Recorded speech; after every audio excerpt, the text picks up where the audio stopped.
Hello, everyone. Welcome to Side21, where this merry band of adventurers live plays Dungeons and Dragons. My name is Hunter Grundman. I will be serving as your game master for our story this evening. We are on episode 2 now of our current miniseries, The Black Hand of Fate. This is an ongoing story that will be live playing out over the next couple of months here on the channel. And our players for tonight are starting with Mr. Jake. I am Jaco, and I'm going to be playing Timber. Jason. I'll be playing Shetic Bonecaller. Hi, I'm Aaron, and I'll be playing Bojack Horse Puncher. My name's Hunter, and I will be playing Elliot Crowe. Yes, this will be our band of adventures tonight. If you aren't able to catch us live, you can always find us on social media, Instagram, TikTok, Twitch, YouTube. In a week from today, we are going to be taking a short break from the Black Hand of Fate. We're going to be running a holiday Christmas-themed one-shot. That one will be game mastered by our very own Hunter Douglas.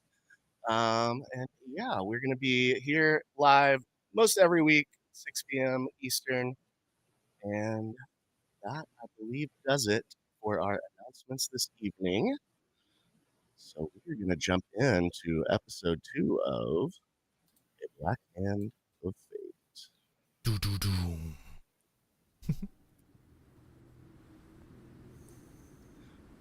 Where last we left off, a group of not heroes, but something entirely different, was assembled in the basement villa of Ambor the Undying, the apparent boss of this faction of the Brotherhood of the Black Hand. These adventurers were tasked with infiltrating the city of Highmoon, disabling a magical barrier or ward of some kind that protects the city. They were tasked to retrieve a ancient relic known as Fate, and then open a gate to the outer planes in an attempt to bring the Lord of the Brotherhood of the Black Hand, Bane, into the material realm. They passed through a portal into the Kamenthor forest outside of the city of Highmoon, where they were met after some time, some deliberation by their brother who had already been in the city, Brother Nix. He provided them with Wardweaver patches, these small items they could keep on their person that will help you pass into the city of Highmoon and not alert the Mythal barrier. Shortly after meeting Brother Nix, he was slain, a scythe passing through his body before your eyes, spewing blood and gore into the campfire area where you all were waiting. However, after a brief encounter, the wraiths, bodaks, and banshees were dealt with, and you guys were able to make your way to the part of the forest that was indicated by Brother Nix, where you were able to find the tunnel into the city. After passing through a narrow dirt corridor that eventually opened up into a stone passageway, you made your way through a illusory wall into the sewer system beneath the city of Highmoon, where a small tabaxi rogue was able to step foot into what looks like a small courtyard. It is very late at night here in the city of Highmoon. What would you like to do?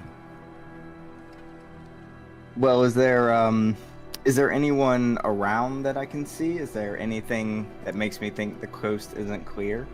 Make a perception check. Great tickler. That's gonna be a 19.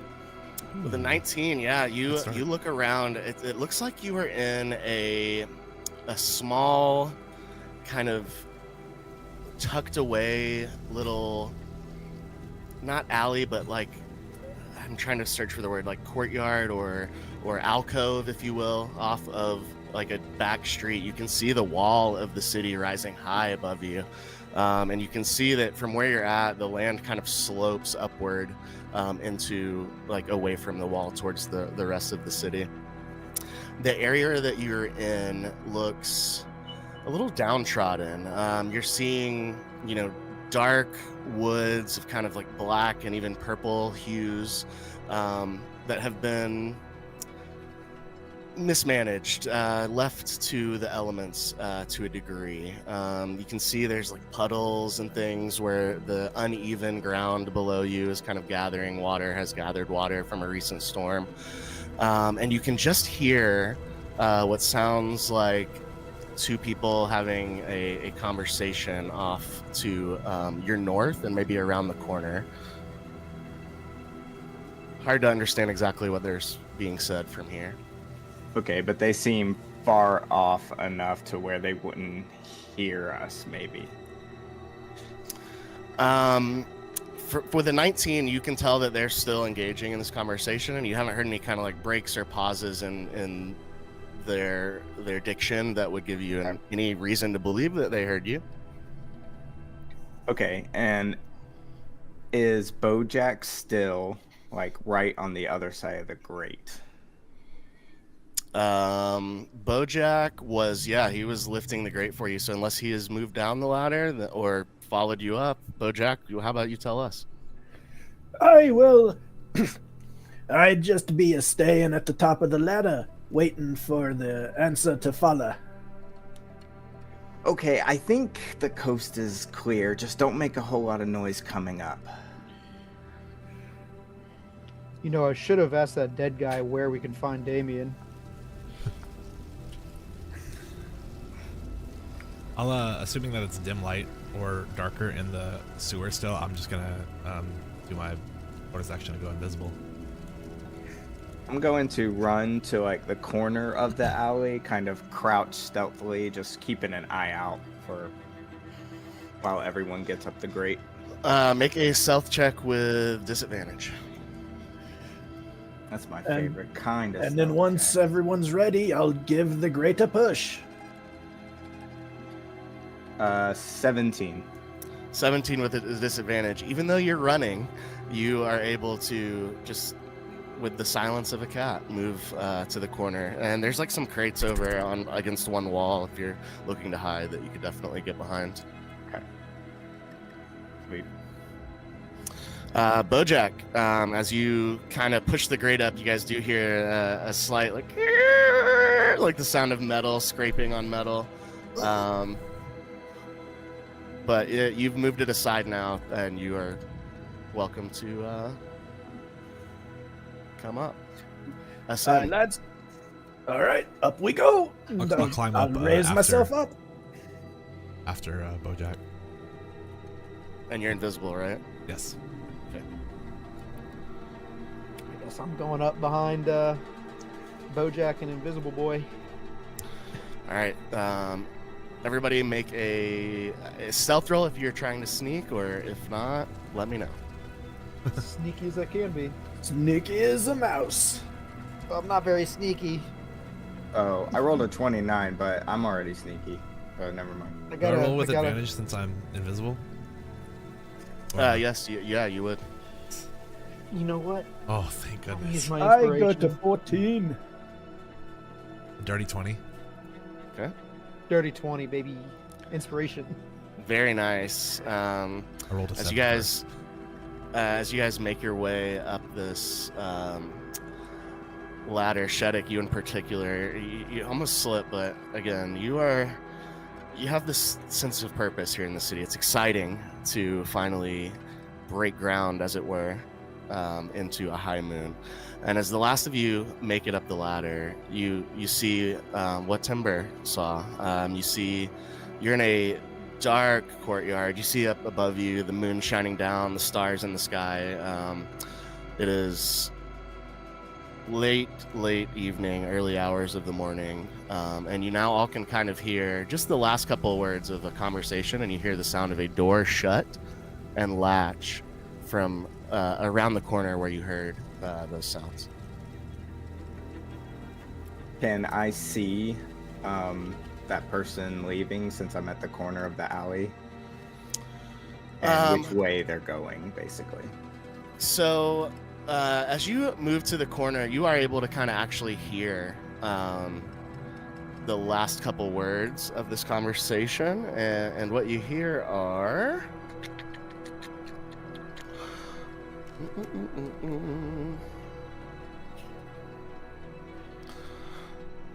All right, Rick, get home safe, all right? You've had a couple too many pints again, and God knows you got to be up at the fucking crack of dawn. And you hear, in response, you know I'll be fine. Don't you be worrying about me now. Okay. And you hear the sounds of two footsteps kind of shuffle off in opposite directions. And as you peek around the corner, you are able to see the two people that were conversing, just as they kind of turn away from any light that was, kind of remaining from the interior of the place that they were coming out of. You can see a dwarven man and what looks to be a half-elf, both kind of on the younger side. And you see one of them latches the door.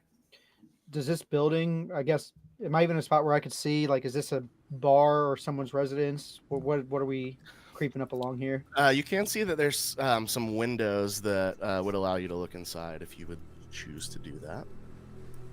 Yeah, I'll try to peek inside. Yeah, I'll take a peek as well.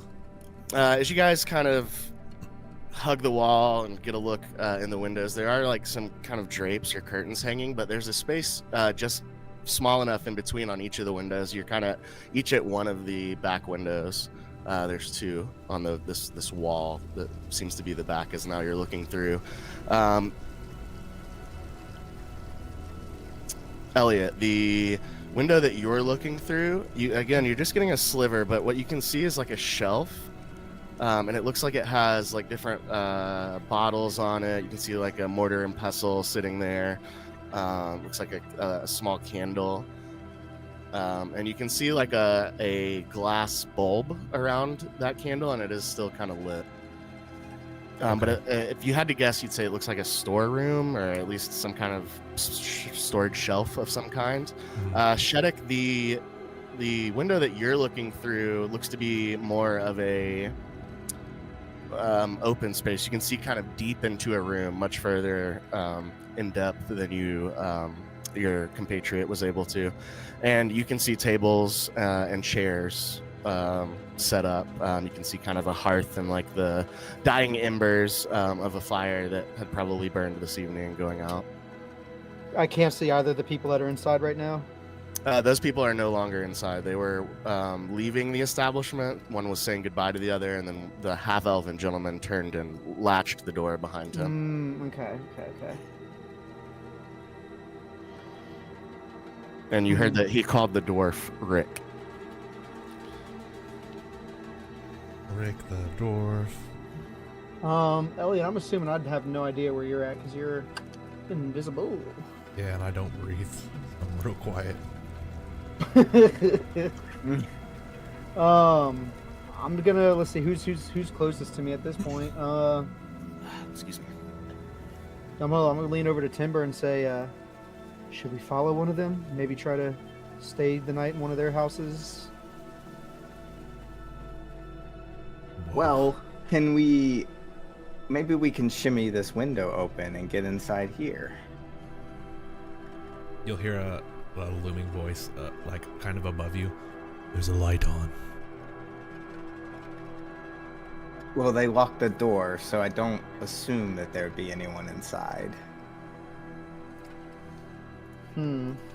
Invisible, can I just like walk out of the alley or alcove we are and walk over to the front and just like kind of inspect see if it is like closed up shop or if they're just kind of like locking it behind them kind of thing, like if I can lean any further if anybody's in there.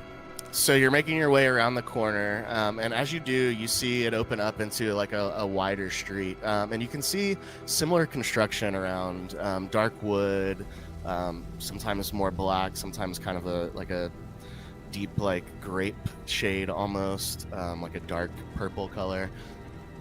And you see the building that you were looking at, or that you were on the other side of, has just kind of a simple wooden door. Looks like an iron kind of locking mechanism and handle. But yeah, what further are you looking to glean? Maybe if there's any windows on this side of the building that can be looked through, or maybe like There are, yeah, and it's similar to the other wall around the corner. This one also has 2 windows, one on this side of the door from you, and one on the other far side. I'll go to the far side. Okay. Make a perception check as you look in. 22. With a 22, yeah, you look in here and you're getting kind of a different angle now, and you get like a little bit of a combination kind of the 2 viewpoints that you had seen before, because you are on the far wall. You are able to see into this space, and you can see the counter of a bar kind of sitting amongst the tables that Shetic saw earlier, and you can see an open door behind the bar that looks like it leads into the room that you were looking in originally. And this is where you do see some light coming from that back room still. Okay. And that back room again is like behind the bar, kind of adjacent to like a hearth that exists back there as well. Okay. Okay. You do not see anyone in there as far as you can tell, but you don't have the full view of the room. Also, looking around this like wider street, is it like opened up anywhere like that's around me, like into a courtyard or anything, or generally kind of like seeing if I just from this first moment that we're in the city, if I could see like these like tablets that are just apparently on display all around the city. You cannot. Make a history check. Okay.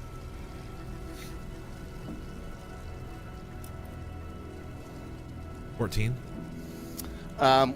This is just a history check to kind of remember the conversation with Brother Nick, so I think a 14 is good here. He spoke of the tablets being on display specifically somewhere called the Market District. Oh, okay. So you don't see the tablets of fate, but what you are able to see is you take a wider view down the street.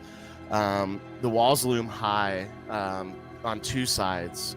So you think that perhaps you're like near a corner of the interior here of this city.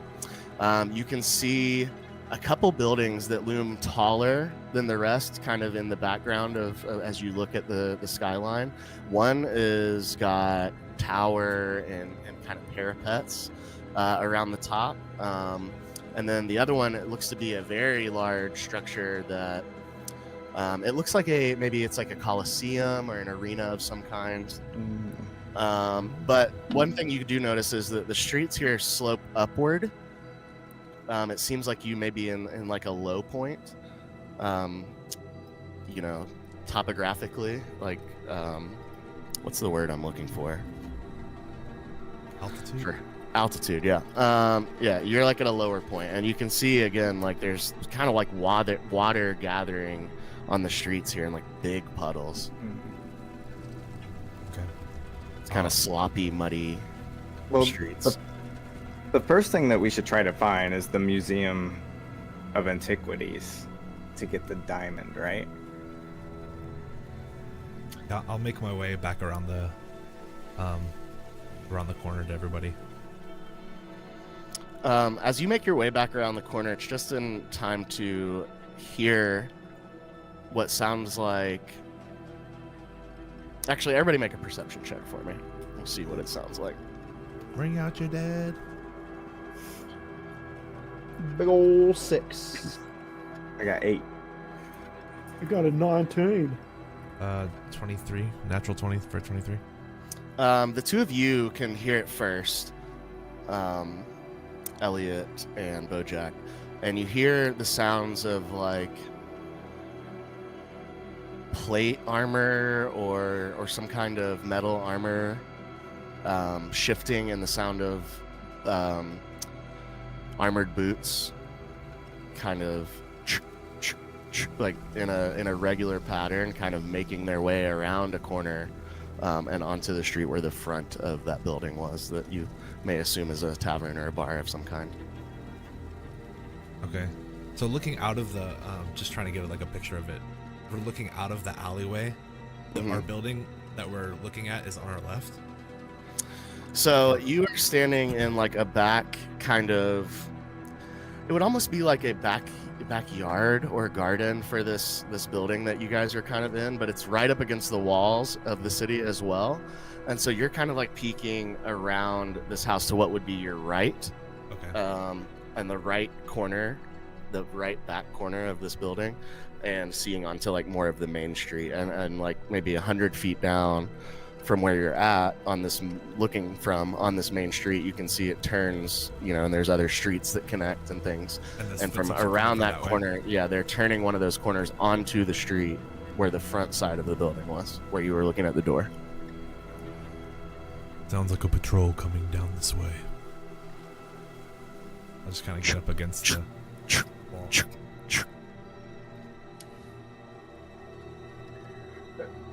Hey guys, something's coming.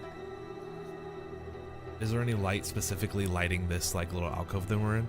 There's a small amount of light coming from the window that led to that storeroom or back room, but other than that, no. Can I try to shimmy this window open so that we can hide out in there? Did you want to do the one that Shetic was looking through, or Elliot? Shetic's was in the alley, so that's where I'm at. So the original two that they looked at were both like in the little backyard area. Mine was like a storeroom where there's like a light on in there, and then his was like the main. Yeah, I got like the bar dining area. Okay, let's do like the main dining room then. Okay. Go ahead and you move up to the window. Are you gonna try and open it first, or you just what's the move? I'm pushing on it to see if it's locked. Sure. As you go to just slowly with your cat-like reflexes lift this window, it doesn't budge. It doesn't seem to be latched from the inside.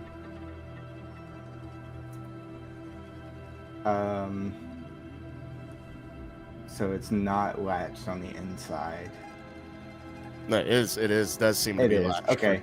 Can I use my thieves' tools to pick it, get it open? Yeah, make a dexterity check. You can add proficiency as well. That would be a 10, and I add proficiency as well. Yeah. Well, if you're proficient in the tools. I am. Yeah, so you do. Okay, so that would be 13. With a 13, it takes you a second, but you are able to get your thieves' tools in between the top and bottom pane where they meet in the middle, and kind of work this little hook tool around the lock mechanism and pull it open. Sweet. So I'm diving right in as stealthily as possible. Make a stealth check. Hey, what you doing? That's gonna be a 17. With a 17, yeah, you kind of somersault through the window, definitely land on your padded feet, and you look around, and you are in the interior of what looks to be a closed tavern. And you, at the moment, actually make a perception check for me. Okay. It's gonna be a 21. With a 21, you can hear a few things as you enter the space. It is not completely silent. You hear the crackling of a fire that sounds like it is doing pretty good coming from that back room. And you can also hear the sounds of a kind of shallow, regular breathing coming from that same space. And is that door open or is the door shut? It is somewhere in between. It's not shut. It's not fully open. It's about, halfway. Okay. So I'm going to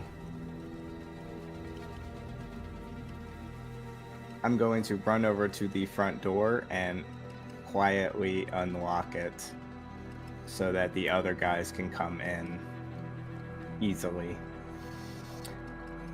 Okay, yeah, you kind of slink around some tables and chairs, careful not to bump anything and have the sound of moving furniture on this wooden floor, and you are able to unlock the door. Okay, do any of the other party members see me do this, or do I need to go back and tell them? I don't know. I'm definitely looking, but also trying to keep an ear out for how close this patrol sounds like it's getting. If he left the window open, I'd just go through the window. Yeah, that's what I was worried about. Doors aren't graceful. Yeah, I'm watching. I mean, he's in my window. I'm watching him. So, yeah. So yeah, you guys see him going through this window for sure. Well, I signal through the window, like, come in here. I don't want to speak. I go through the window. And Elliot, you do see those guards are now maybe 30 feet from the front door of the tavern here and closing on the other side of the corner. I'll whisper over to Shetic, if you're gonna go now. I just kind of also have like my head peeked around because since I'm invisible, I assume that they can't see me. Mm-hmm. I'm just like watching them creep up. Well, as soon as he says that to me, I'm gonna kind of go. I'm gonna go in. Whee! Zip around the corner. Okay, and Elliot? Yeah, I'll try to carefully. Actually, looking at them, do I get a sense if I like walk to the front door, they'll see like the door open and close? Yeah, for sure. Okay. Well, then I will clamber through the freaking window too. Yeah, they're just like 20 feet from that front door, like walking towards it right now. I'll do the thing where I like get on the window on my like chest and just kind of slow slide in to not make any noise. All right, everybody make a stealth check besides Timber. Oh man, come on, Bojack. I got it. So You got a what? I got a 12. I also got a 12. Strong. I got a 5 after my nat 1. As Shetic, you make your way through this window, your heel catches on the top of the bottom door frame that's been lifted up now, and makes a pretty loud bang. But you guys are all inside the space now, and you hear a couple things. You hear almost at the same time a from the back room, and Elliot, as you're kind of right behind Shetic as his heel clips the window, and you can hear from the front of the tavern, what was that? I'm sitting in front of the door, like, well, why don't y'all just kill us now? Just disappointment pouring down my face. I was about to say, you say that? In this space, what would you like to do? You've heard this voice from the back room, and Elliot has heard now that the attention from this patrol was raised as well. My instinct as a dwarf is to find something to hide under. Yeah, I want to try to hide up behind a table or something. I'd say I just try to slide the window closed. Okay, so you shut the window. Everybody's attempting to hide.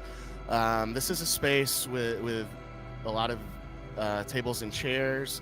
I want everybody to make another stealth check for me, including Timber.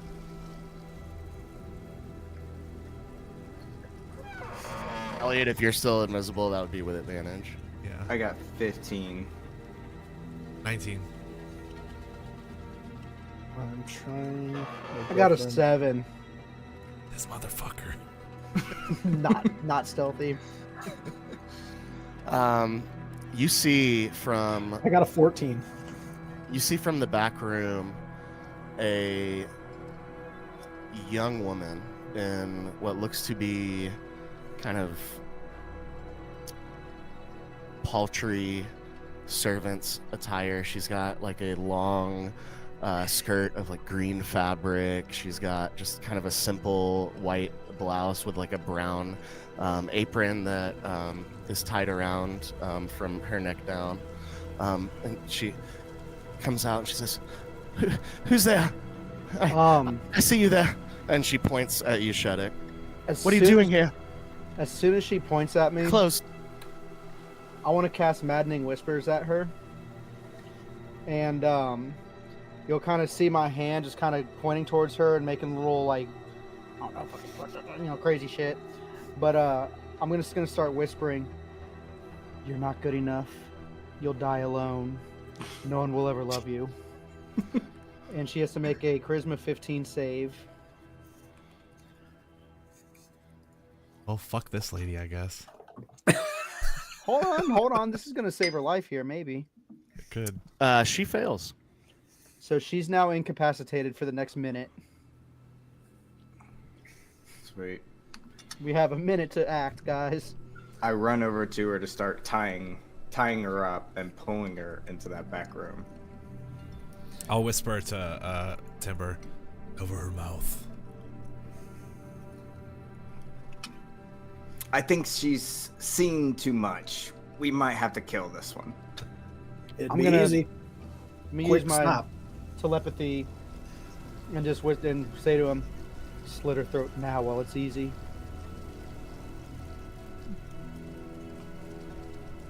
Nose goes.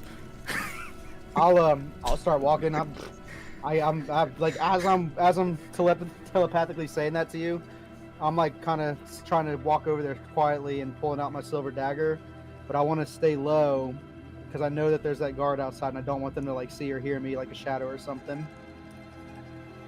So you took her. Where did you take her, Timber? You took her into the back room where she was. Yeah, where she was. Okay, well, yeah, I'll go in there. I want to grab Shetic by the wrist. I'll come in uninvisible at this point. Okay. And just say, "Hold on." And I'll look down at the girl like, "Is there any reason we shouldn't kill you right now?" Oh, she's in. She's incapacitated, so she says, So Incapacitated doesn't mean she can't talk, though. This means she can't take actions or reactions. "Yeah, well, did we cover her mouth or no? yeah." Yeah. Okay, so I'll just like, oh my god, if you scream, we'll kill you. If you scream. Make an intimidation check Literally, as he says that, though, I'm putting my dagger up to her throat. with advantage. Oh, maybe this is my thing. Gotta be the guy. 24. With a 24, she's trembling and just silently nods. I'll take the cloth and I'll just slowly pull it down to her chin. And what did you ask her? Is there a reason we shouldn't kill you right now? I just work here, sir. I won't say nothing, Quiet. honest. I'll look back to the group.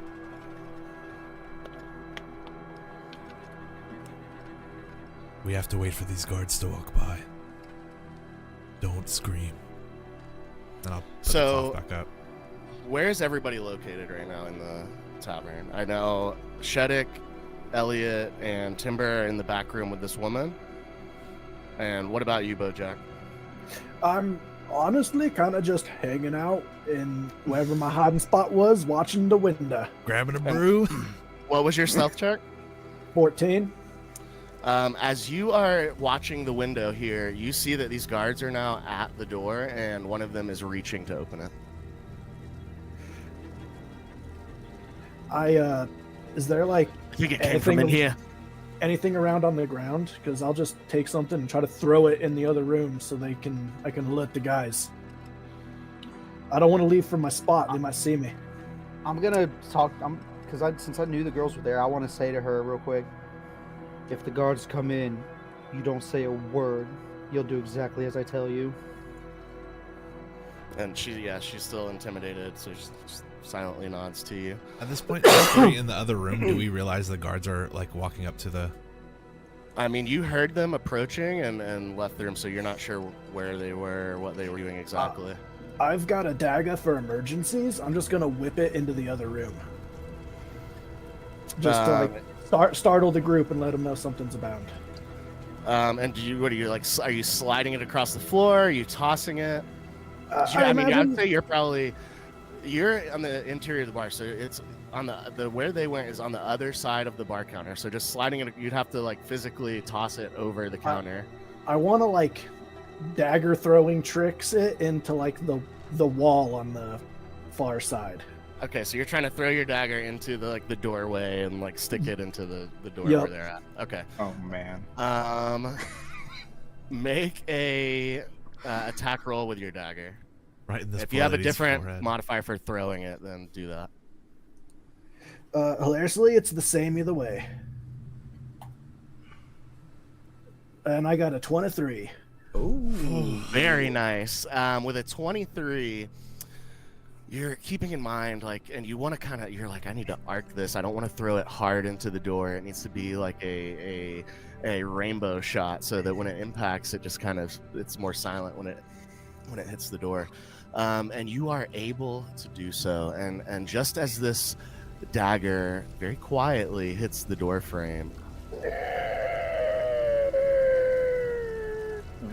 the front door of the tavern opens. As you've been able to prepare for this moment just slightly, go give me another stealth check, Bojack.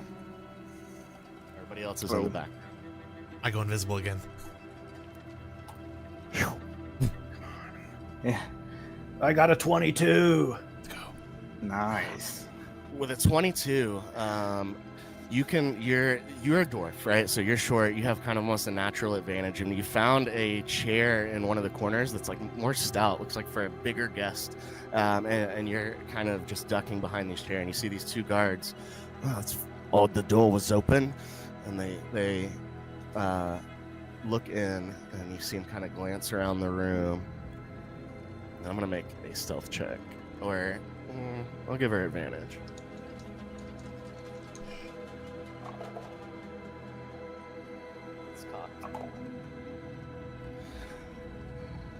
This young woman is not breathing.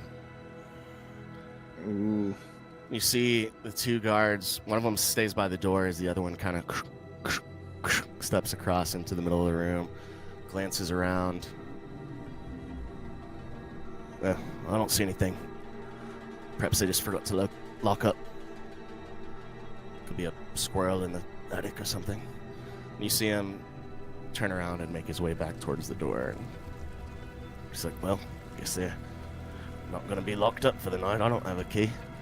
And he shuts the door behind him, and you hear him say to the other guard, all right, let's go. And they begin to make their way off and away from the tavern. I slink out of my hiding spot and I go back to the back room and I'm like, that was way too close. Must have been the wind. I had to resist saying that. Okay, I'll go. I'll become visible again.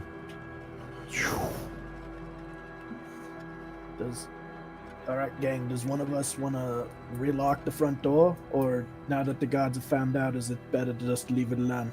I'll mage hand lock the door. Is it like a latch or something, or? Yeah, it's got a not a latch, but a lock on the inside that you can turn. Okay, yeah, I'll lock the door.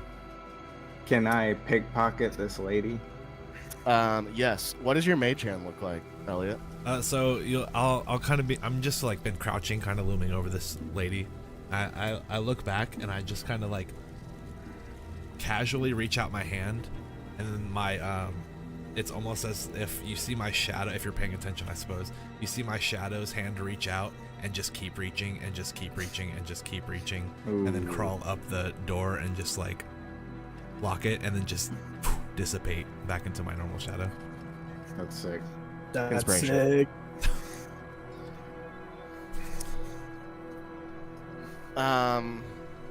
Make a investigation check, Timber. What you got? 15. With a 15, you find a silver piece, Nice. 3 copper. Nice. You find a packet of what looks to be some sort of herb blend, like a seasoning packet of some kind that says Cromwell Farms on it. And that's it.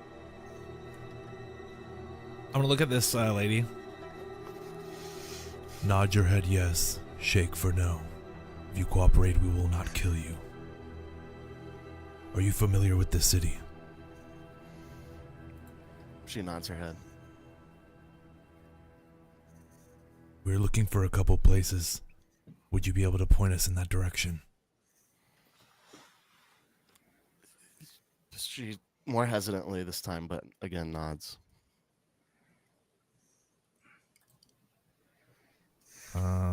Okay.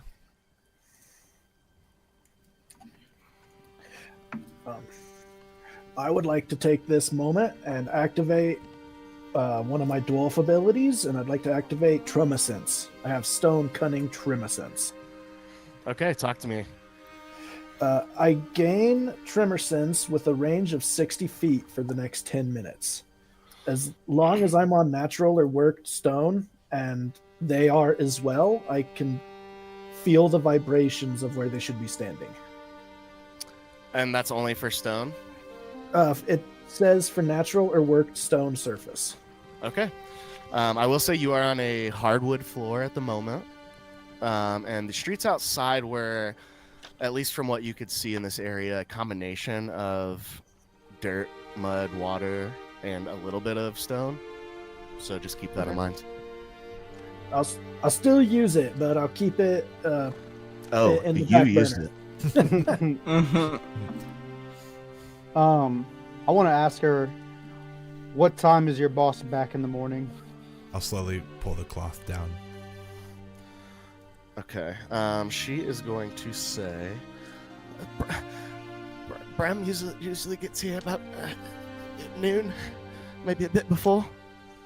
But I wake up and open the tavern.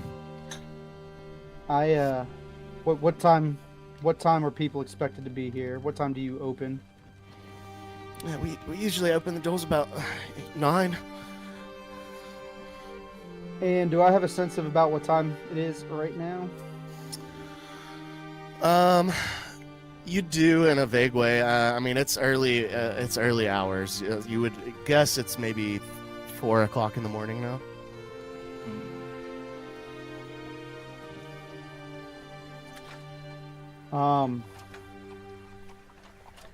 I think you'll be delayed opening tomorrow. And I look around and say, I suggest we take a rest here. And I kind of put the gag back in her mouth. And I'm still holding the knife to her throat.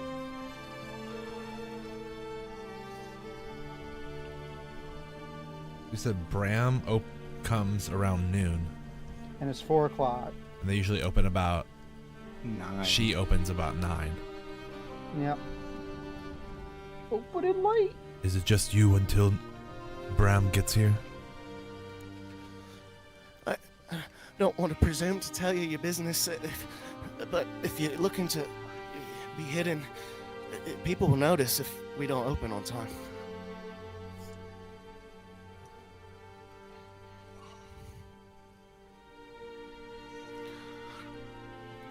At this point, I'm walking over and taking some ale down off the shelf just to get a swig.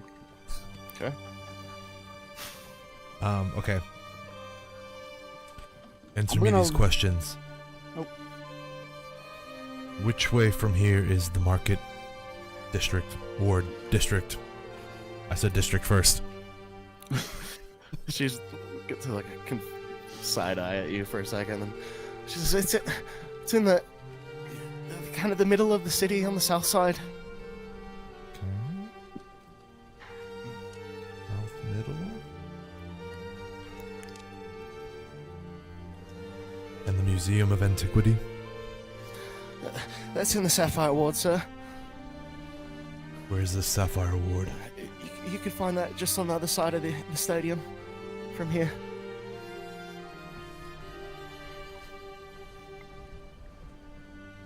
Alright. Do we need to know anything else? I look around to everybody.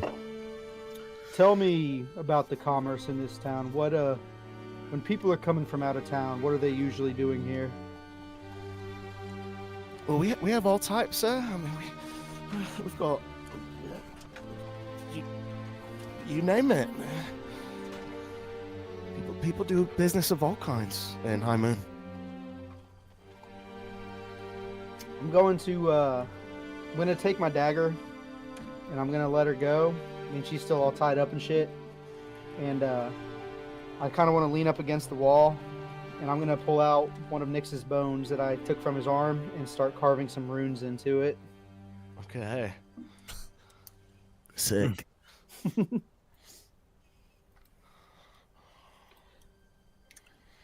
Do you guys want to take a little rest while we're here? We can't sleep, but how's everyone doing?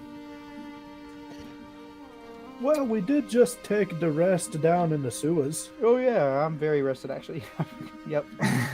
Yeah, we had a short rest. Yeah. Yeah, I say we make our way towards the center of the city. So at this point, if we were to keep going into the normal day, we'd gain exhaustion at some point during the day. Like today, technically. So, yeah, you have been up through the night at this point. If you go another day without sleep, you will gain a point of exhaustion. Do you have rooms available here? Because fuck exhaustion. Timber, give her the silver back. I hand her back the little bit of coin. Can I buy a room? Let me get a room. I need a persuasion check with disadvantage.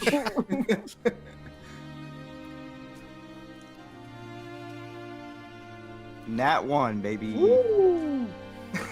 Just say, you mean to stay here? So I don't know what you're doing here, but we're a humble tavern here in the slums. We don't presume too much, and we have little to offer. If you would like to hide out in one of the upper rooms, I won't say anything, but I can't speak for Brem. Fuck yeah. Is Brem the half-elf? He's a half-elf, yep. Clocked it. That was nice. Alright, well, let's just stay here. What's your name? We don't even have your name. Illyria. Well, listen, Illyria. What you're gonna tell Brem in the morning is that we came here shortly after close, and we gave you an off. Well, we really needed some lodging. We were some humble travelers here in the city doing business, and you were nice enough to let us borrow a room for the night. With respect, sir, he will know something's amiss. We don't typically take in folks in the evening. With respect, Close. With respect, he'll know something's amiss when I slit your throat.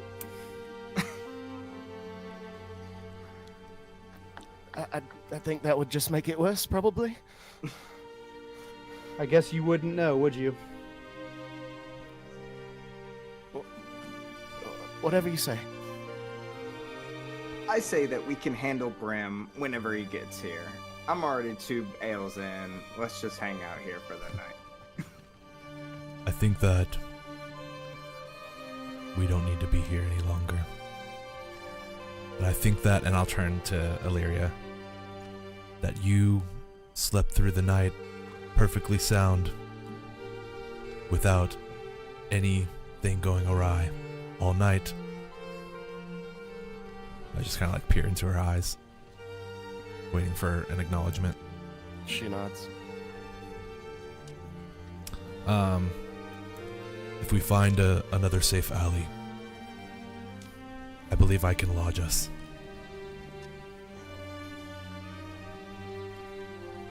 Okay, I throw my mug across the room, and I say, all right, well, let's get going then. Savage ass little kitty cat. We better move out. I suggest you forget that we were here. Nonsense. Just spare me and go about your way. I've never saw anything. I'll take my dagger and just cut her throat. No, I'm just kidding. Cut her bindings. I leave her silver and copper, and then I even throw in a 1 gold piece for the ale that I drink. Okay. Oh, he's just pretending to be a bad guy. He's just a The really hearts bad of guy. gold. I'll make my way back to the front door and kind of just peer out the windows and make sure we're clear of any patrols or anybody out there. Make a perception check, please. I'll make sure I grab my dagger as we get on our way out. Ooh, natural 1. It looks quiet. Also, I have ominous will. What'd that do? So, actually, kind of want to wait. It's one of those shadow things, but it affects like something Ominous. ominous. Yeah, I'll wait. But if we can slip out this door or the window again, it's clear out there completely. You lock the door behind us when we leave. All right, I trust you. It's clear completely. Nice. Completely. I'll sneak out first, just to make sure. You're going out the front door? Yeah. Okay, make a stealth check, please. 23. And you guys see this, small form of this tabaxi silently click the door open, pull it just enough to slip out, look around, and make a perception check. 18. With an 18, you are able to confirm the much worse perception check from Elliot. You do not hear the sounds of a patrol or armored footsteps of any kind. It's a quiet night here in the slums of Highmoon, as far as you can tell. Most of the windows that you see in the neighboring buildings are dark. Curtains drawn in some, others not, but no light really being seen. There is torches affixed to kind of short poles on the corners where the streets meet, and you can see a couple of those on either side of you, and the tall fortifications of the city kind of loom behind you. Do I see an alleyway that might be sufficient for us to hunker down in? From where you're at right now, you can see that there are other alcoves further down, like to one side. The other side seems you're like kind of right up against one of the walls, where it's at the corner. So from what you can see now, the only real alcove would be safe is the one that you just came from. If we go back there, I can I can cast my tiny hut again, and we can take a rest. I believe I can do something a bit more undercover. Okay. Yeah, let's do that. So the ominous will, I missed it because I wasn't paying attention. Lol. But for his 23 stealth check, I rolled for ominous will, and it was a 4, which means I would have added 4 to his stealth check, so it's a 27. Got it. So on 2 and 4, I add it onto the next check that happens in my group. On a 1 and 3, I subtract it, basically. So my shadow kind of basically, he slips out the door and it just kind of shrouds over him, just kind of like cloaking him a little bit further. That's so sick. All right, does everybody make their way out the front door here? Yes. See, I All right, as you guys are able to make your way out the front door, leaving it unlocked behind you, you are able to make your way back around the corner into the small, it's kind of like, it's a little more grassy and than the street outside, which was more like kind of packed dirt. And yeah, you're like basically in the corner of where these two walls meet behind this building. All right. Okay. And I'm trying to find a spot that's like maybe like 6 feet by like 2 feet or something like that. That's maybe just hidden from like the main street. Yeah, like kind of there was like a pile of crates in one corner that Timber was originally hiding behind, and there's enough space behind that. Okay. Yeah, I'll go behind there. I'll just gesture, everyone's follow me. And then I'll reach out my hand, and you see my shadow will kind of reach out its hand as well, but go to grab something and pull it back. And then as that happens, a doorknob operates in my hand, and then a doorway just opens up. And yeah, I will use my whatever it's called, shoot, my attuned ring for my mansion. For your mansion? Shimmering door opens. It leads to my extra dimensional dwelling. Oh, sweet. What kind of called- fangle dangle thing is this? Shh. Take a step in. Wow! Oh my gosh! Ilaria, look at this! Yeah, so I take a step through the shimmering door. do I know what's going on here? Like I follow right behind. Do you trust me? blindly. Make an Arcana check. I'm slightly buzzed, so I'm like, yeah, sure, why not? That's I'm following. That's an 18. You don't know exactly what's happening here, but you are aware of spells that are capable of doing things of this nature. Alright, let's go. Long rest? Elliot, please describe what the party sees as they enter this space. Yeah, so right now when you walk in, let me see, I got a piece of paper of this here. So you see a foyer of very dim light. It's just kind of like a round room. There's almost like a shadow of a door or a hallway like on the other side just leading away. But it's almost like immaterial. But there's essentially four like cots, basically. Just like kind of like lock in a gymnasium scattered around this foyer. But it's dim light, and then above it's kind of like raises into darkness, and then you kind of see like roots hanging down, almost as if you were like in an underground like cavern or something, with like just like slow like fireflies floating around the roots. And at the other end of the room next to the immaterial door, you'll see a like small shadowy cloak figure, and with the hood up, very small, like gnome or smaller size. And just inside the cloak is like this like dim light orb, like where the head would be.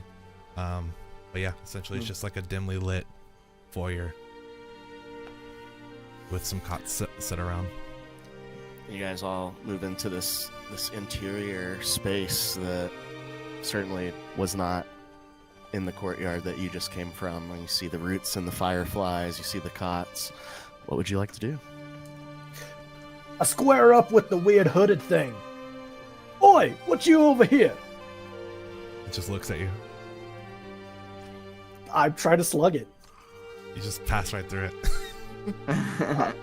Dang this fangled magic. I'm gonna go up to Elliot and say, "Thank you for your hospitality. Do you have somewhere I can burn some incense? I don't just want to assume I can do it anywhere in your house." This is our house for the evening. Can I smoke in here? Well, You got a porch? I could. I'm asking that because there's a ritual I'd like to cast that requires some incense to burn in. Choose a corner. Use a corner. I suggest we get some rest when you can, and I'll make my way towards one of the cots. Well, I'll say this actually. There's 3 cots, and then there's 1 chair. I just take a seat at the chair. I'll take first watch. Oh, do we have to have? We don't have to have first watch in here, do we?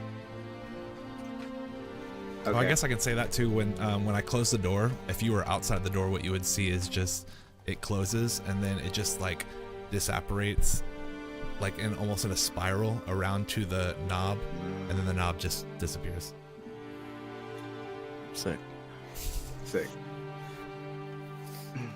Yeah, I just take a seat and start my long rest. All right. Before I take a rest, I want to ritualistically cast divination. Okay. And I mean, I did what Elliot said. I put myself in a corner and kind of kneeled down, lit my incense, and just kind of started chanting quietly to myself for the next 20 minutes until the spell takes effect. And the spell puts me in contact with a god or god's servants. I can ask 1 question about a specific goal, event, or activity to occur within 7 days. The DM offers a truthful reply, which might be a short phrase or cryptic rhyme. The spell doesn't account for circumstances that might change the answer, such as the casting of other spells. Right. In addition to the incense, the spell calls for a sacrificial offering. You won't. Does it? Unless I'm looking at something. Oh, give me 1 second, please. D&D just to change every damn thing. Because I have incense worth 25 GP, which the spell consumes. So this is pretty much burning up all the incense I used to talk for the dead. It's possible it changed, and I'm not looking at the 2024 update. I mean, I'll go with whatever you say. Um, You need me to cut off a finger, I guess I'll do that. You don't need No, my no, pinky toe. No. You definitely don't need Timber's pinky toe. you do not. Okay, so that was 2014. You're good. Okay. Apologies. So, Got to look at D&D Beyond only now. God of the Realm. There's some tablets in the market protected by a magic. How do I disable the security?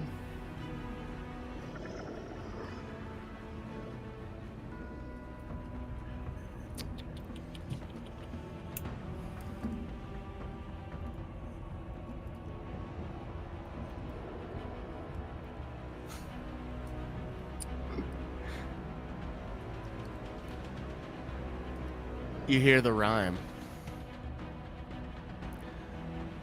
3 keys. It will take them all to unlock these.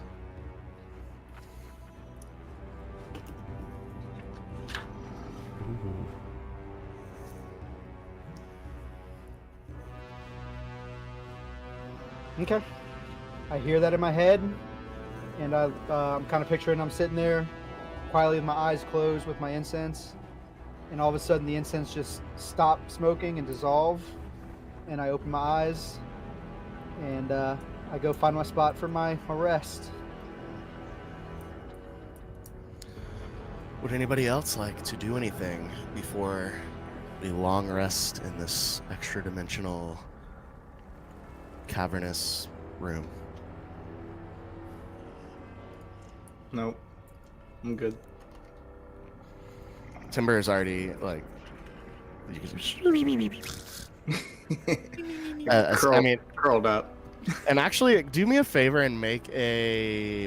Let's see what check here. Make a Constitution saving throw for me, please, Timber. Or to drink enough water. I got a 9.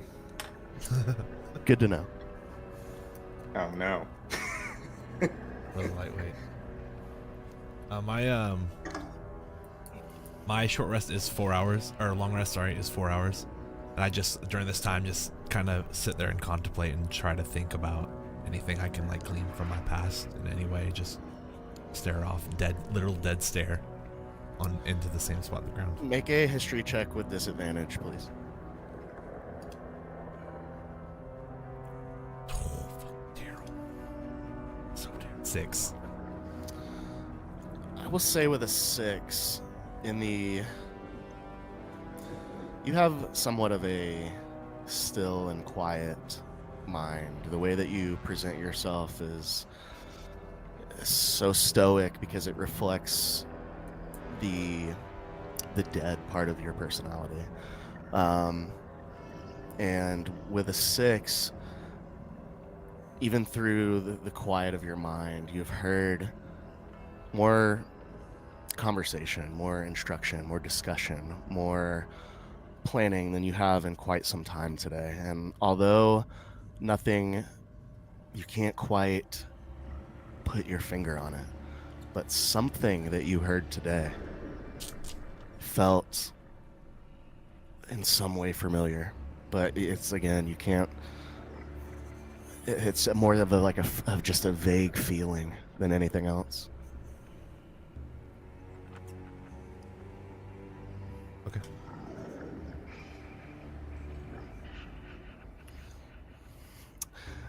Bojack?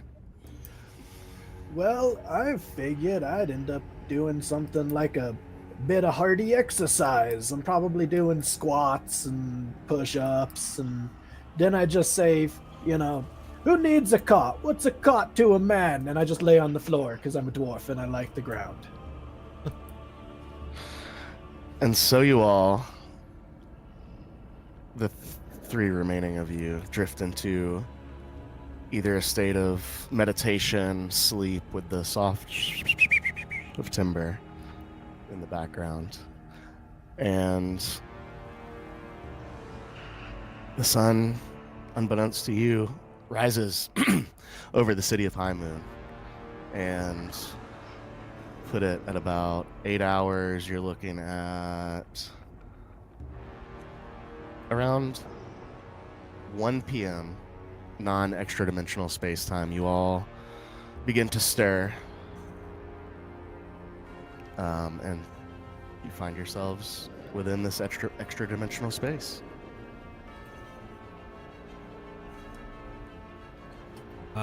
I'll say because I only took 4 hours, I would went into one of the back rooms and came back and just set a tankard of water and like a chunk of bread next to each one of them as they were sleeping, and just sat there and waited for them to wake up. Aw, what a good host. It's poison. I'm just kidding. Hey, I'm resistant to poison. Poison's like spice. And I just start eating it. Wait, you said you're undead, right?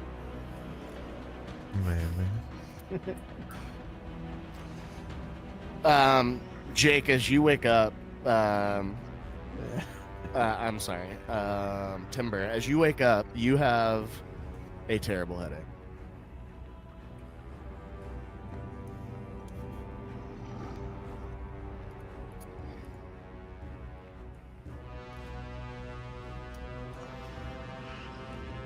What are the rest of you doing? I'm very grateful for this food, and I'm just eating breakfast. Yeah, I'm eating bread and water.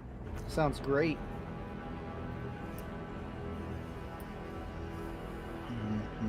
Yeah, I'm just waiting.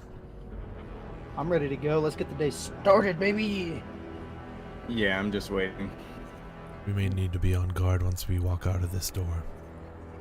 Yeah, before we go putting our necks out, what is the plan for today? Are we trying to harass somebody, or are we? What are we doing? I was thinking we could loiter a little. I'm really good at extorting people.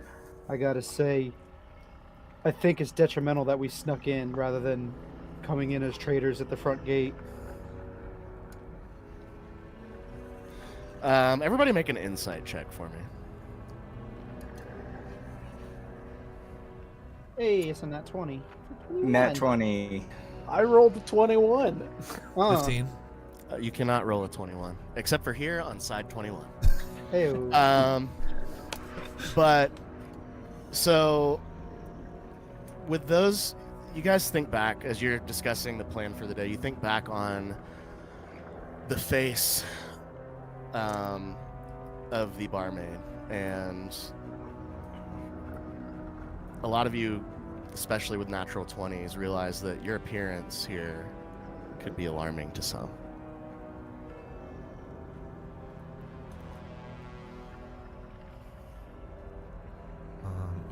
Okay, I can, yeah. Oh.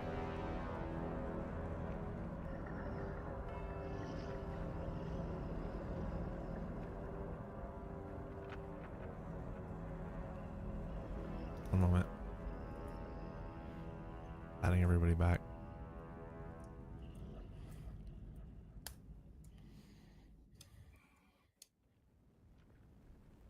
Everybody drop for a moment.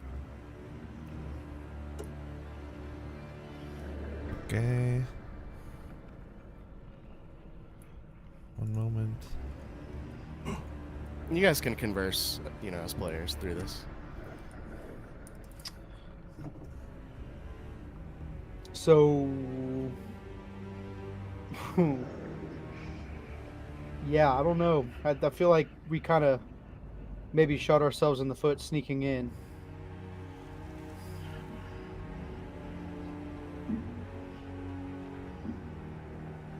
We should have killed her.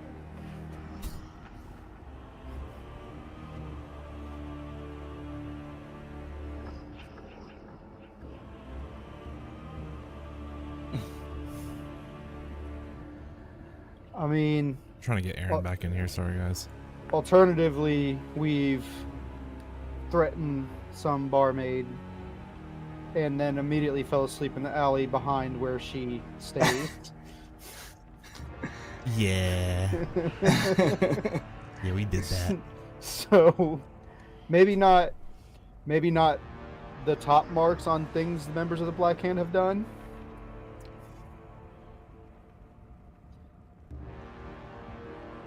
We also have no idea where this Damian fella's at.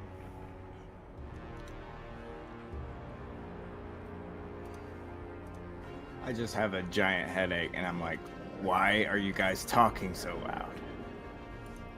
Why are you drinking so much last night?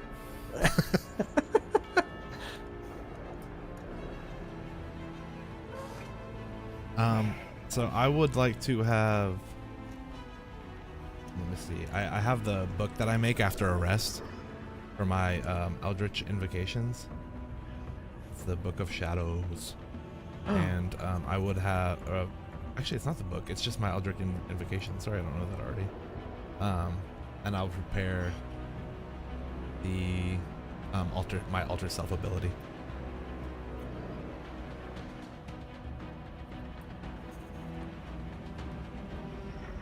If you make yourself look like a priest, we can cast feign death on somebody, and maybe that's our reason for being in here looking as disheveled as we are. We're trying to get them somewhere for healing. Do we know that our current appearance would cause issue? No, Not 100%, but have a feeling 80%. And how are your feelings usually? Strike first and ask questions later.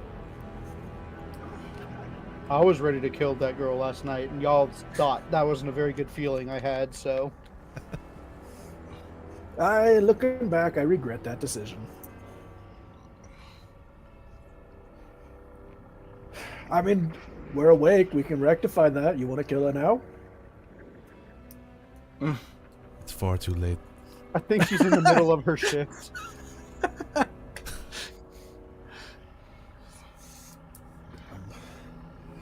So, what do we know about the tablets and the diamond?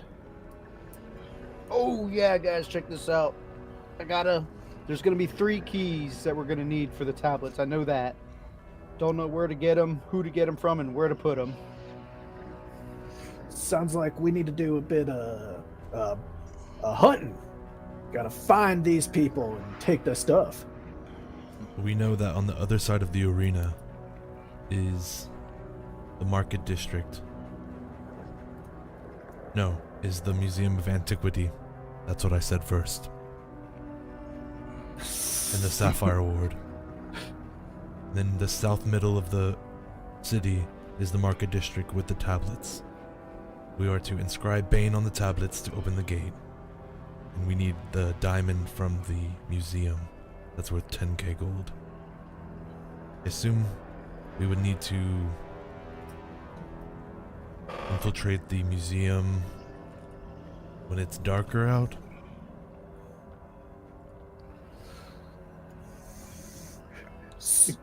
Actually, you raise a good point. Would it be better to have the diamond on hand before the barrier falls?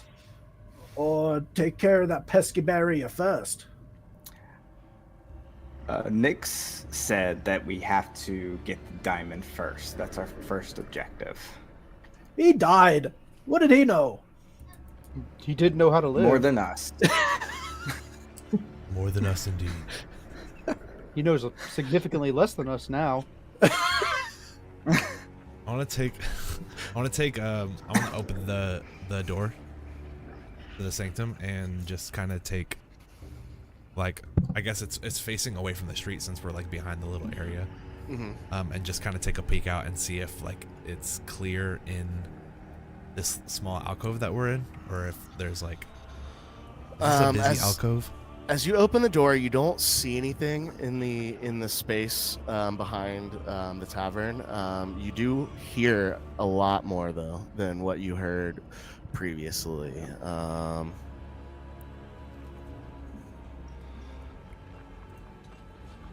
You can kind of start to hear the sounds of like a city. You hear the sound of like carts going by, and it's like this sloshing, muddy sound in these wet streets that you guys observed last night. You can hear people speaking to each other, just the general sounds of like an active city.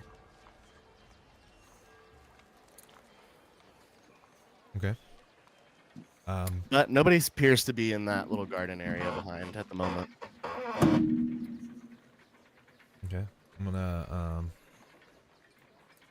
take a step out.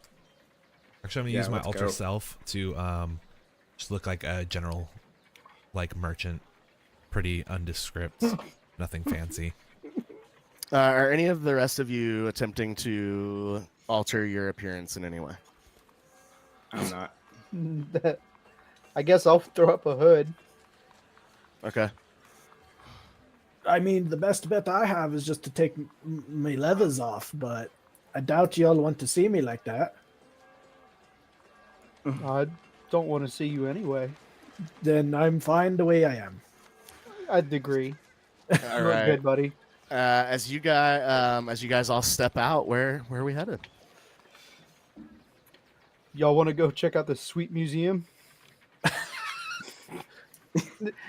Yup. It's a museum. I mean, it's more suspicious if we're there at night than during the day, just to look at it. Yeah, let's scope it out. Aye, but learning's for them nobles. Cautiously, kind of just make our way out to the main street. And you guys can see the looming top part of the stadium kind of breaking the skyline above all the rest of these more squat and shorter houses here in the slums district. And you guys kind of begin to, cautiously make your way out into the street. Shetic, give me a stealth check, please, with got your hood up. Oh, fuck yeah, dude. 8. With an 8, you were having to take a little more time than the rest. You keep having to like reach up and kind of adjust and pull your hood down and keep a close eye on like where it's sitting to maintain your kind of anonymity. You're like looking down at the ground a lot, but you guys kind of start to make your way up the kind of muddy street towards where the stadium looms over. You're able to see a few shops as you pass. You see like what looks like an old like bookstore. You can now see the sign that's hanging above the tavern that was kind of obscured in the darkness before, and it says "The Rancid Rat." You also, as you're walking, you kind of see another kind of bar-looking establishment. It's got an overhead balcony that you can walk out on. That's like coming from the second floor, and you can see that one says "The Cornered Kitten." And then you see a general store kind of looking thing called Cracked Kettle Provisions. And that's kind of the last store you see on the corner as you make your way out. And this hill that you're walking up kind of crests onto a more flat surface. And it looks like the slums district is just kind of down in a little ditch, if you will, in a lower elevation than the rest of the city. Elevation, that's the fucking word I was looking for. Yeah. Nice. But yeah, you guys make your way around this massive building, and you can see as you round the corner of the stadium, there's trees and cobblestones now in a much more solid street. And you see on the other side of this main street now, on the other side of the stadium, it's leading into a much nicer looking area. You can see kind of blue tiled roofs with gold accents that run along the edges. The streets are immaculate. You can see kind of a guard tower standing tall as you enter this district that like kind of looks down over it. And as you come in, it's impossible to not notice this massive building kind of in the center square of this district. And it's got kind of different little small circle towers with pointed roofs, and it's got like this beautiful blue tile construction that kind of seems to exist here throughout the Sapphire District. And you guys assume that this building that you're seeing in the middle here is the Museum of Antiquity. Does it seem like heavily guarded, or just like kind of too out front, or not really? As you look at the front kind of entrance, you do see regular patrols throughout the time that you guys have been on the surface streets here in Highmoon. Have seen very regular patrols of guards kind of throughout. They all kind of like they differ slightly from guard to guard, but they have like plate armor. Some have chain mail armor, others have like leather armor and look more light on their feet. You don't see any immediate guards like standing guard necessarily outside of the museum here, but you do see someone. And Brayden, if you could describe your character for us, please. Oh, 1 second, let me. It's not working. Sorry. There you are. Yeah, you're good. Go ahead, man. Damian stands 6 foot tall and has some, kind of sloppily slicked back black hair. When light reflects off of it a certain way, you see kind of a very like dark crimson hint of red, kind of pearlescent to his black hair.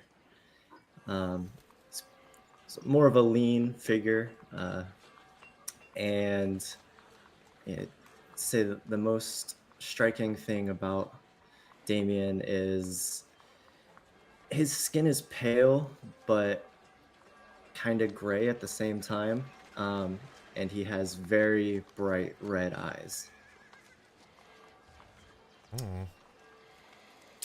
Damian, as you see a black and gray-haired tabaxi, a intimidating figure with their hood drawn close to their face, a stout-looking dwarf, and just a normal-looking merchant approaching where you're standing out here in front of the museum. We're gonna go to break. Yeah. Yeah. We will see you guys here in about 5 minutes. Thank you for watching, and we will be right back.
All right, welcome back to Side21 for part 2 of our session this evening.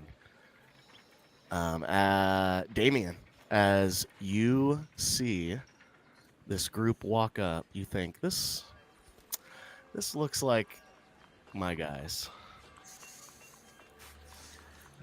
I will just kind of look over to them, wait for them to notice me, and approach. Above table, I don't like that we're immediately recognized as ne'er-do-wells. This is somebody that was looking for you specifically. DM, I realized actually that my Eldritch invocations are not a choose by night, it's a choose when I level again. So I don't have alter self, so I look like me just with my hood up. Okay. I didn't want to cheat. It's one of my invocations, it's just not the one that I chose.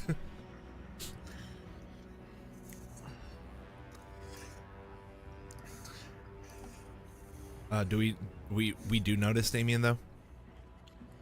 You see him standing there, Damian. You specifically clock these as the people that you were told you would be meeting. You can just tell there's a vibe. Do I see him looking at us and wanting to approach us and whatnot? Make a perception check. Oh, I'm just gonna stop making checks at 5. With a 5, you are looking past him into the into the museum. You see like a beautiful kind of topiary garden that separates like this outer wall and like the interior front wall of the museum itself. Fucking sick. So are museums serve yourself sort of establishment? You make a good point. We're gonna make it that. I'm looking at the outside of the museum, seeing if there's any entry points that I might be able to fit into. Make a perception check. Like The door? planning, pre-planning. Or actually, make an investigation check. I apologize. All right. Yeah, I don't feel like I want to pay to get into this bitch. That's a 15. With a 15, you see windows. They are all, however, on the what looks to be a second story. They're kind of high up on the wall. The first floor, at least from where you're standing out here out front. And let me give you a better picture of what you guys are looking at. You're standing on this beautiful cobblestone street, the blue tile and gold accents adorning all the buildings around you. The Sapphire Ward certainly seems to be not paltry or low income by any means. And you're looking at a small, about maybe 10-foot high stone wall that kind of goes around the interior building, and there's like a courtyard in between that wall and the interior building. A break in the wall where Damian is standing in the center of is where 2 large kind of arches are built into this wall that you can walk through into the courtyard, and then eventually through 2 more arches that lead into the museum. You can see that there are kind of heavy gates that would seal these arches, but they're open. And then on the interior, it looks like there's kind of heavy doors on the outside of the museum either as well. Again, no windows on the bottom floor, but lots on the top. Okay. How far are they from me? Can I tell? Yeah, I mean they're kind of walking up. You can see them like making checks and looking around and looking at the building, scoping it out. Further leading to their lack of inconspicuousness. We're not the Thieves Guild. Then I'm going to Even outside of their appearance, they look like tourists, if you will. I'm going to telepathically say to Elliot, "Are you for the hand?" Can I tell where that came from? I'm What staring spell? dead at him. It's I'm part not of even my looking at you. detect thoughts. Part of detect thoughts. Make a insight. No, make a perception check. This is straight perception. So you're not the only voice in my head. Or well, really, it's telepathic feet, and I get detect thoughts because of that. A natural 20 for 23. With a natural 20, right as this voice enters your headspace, you kind of look up and see a pale-skinned, dark-haired individual with red eyes, kind of staring at your group. I'll kind of say low to everyone around me. I think this is our man. And I'll telepathically say back. I don't know if I can just think it or no, or reply. you I'll just send a cannot, message. reply. Because I have that at will. I'll send a message back to you. Fear is our weapon. I will walk up to them. I hear that and I just go, Damian? That was, you cannot hear that. That was in their heads. Well, I Yeah, said but- out loud like this is our guy. Oh, got it. Yeah. Who, Damian? Where?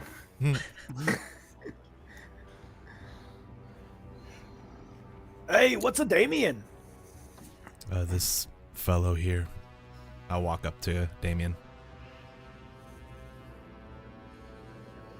Damian, I kind of hold myself very tall, so I and with my head kind of high, so I'm like purposely looking down on everyone Except the 6'4" as they giant. walk up. Well, yes, except that, but you know, as much as I can. Mm-hmm. It's a vibe. Chin up. Hey, still now looking- don't try to be looming over me. Everybody does it already. Doesn't make you any fancier. I ignore him. I'm with the dwarf.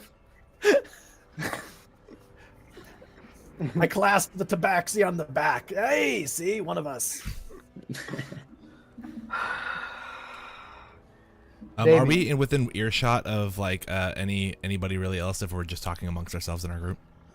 There are people milling around, coming up and down the streets here, making their way to various shops and/or residences that are part of the Sapphire Ward.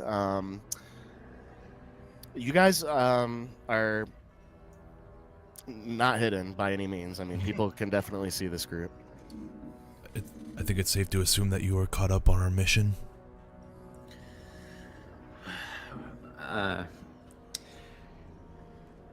It took you long enough to get here. I'm standing outside this museum waiting. Shall we go search for this diamond? Have you already scoped for a way inside? Doors are Yeah, the doors are open. It's open? You can just walk in, I think. I've never been to a I'm museum not paying any money. that I can I'm remember. keeping an eye out for a honor system bucket.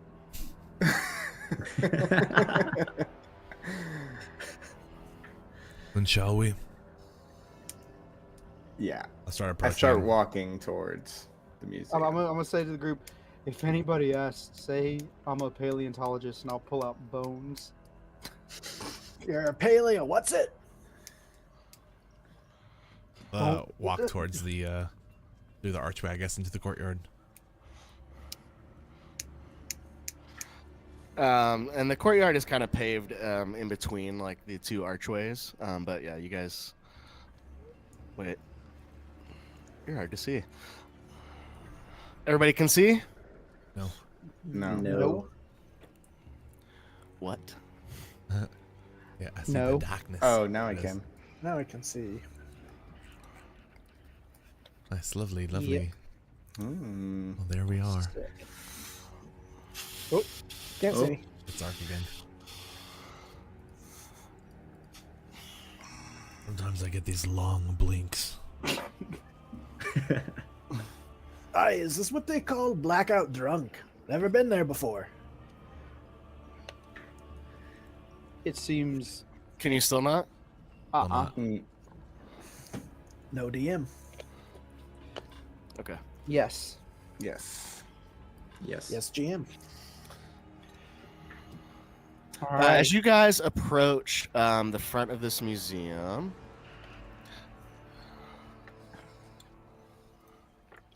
You do see a few things. As you get closer, you do see a small donation box here on the front of a desk that says 5 silver. It has like a little picture of 5 silver, and it says donations are appreciated in common underneath it.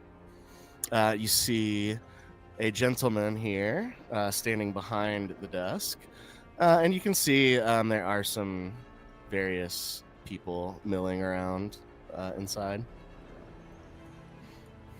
But you see a expansive lobby. There's a suit of armor kind of just behind the desk on the right. There it looks like another display of some kind. You see a massive sailing ship that takes up the back part, and the ceilings in here are very high, and you can see that it kind of leads up to a second floor that goes around, leaving like a big, tall central room.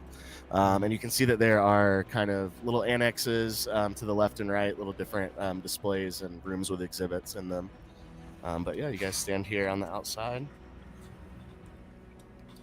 I walk right past that guy and the donation bucket. I'll walk in as well, and I'll flick 2 gold into the bucket. And you hear the gentleman behind the desk say, "Oh, thank you very much. We appreciate your donations." Just keep walking by.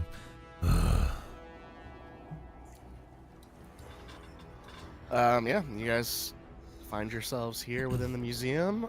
You can see that now, as you've walked by, you made your way kind of by the left side of the desk, and you can see that there's someone in here looking around. You can see some different exhibits. If you'd like to examine them more closely, you're more than welcome to.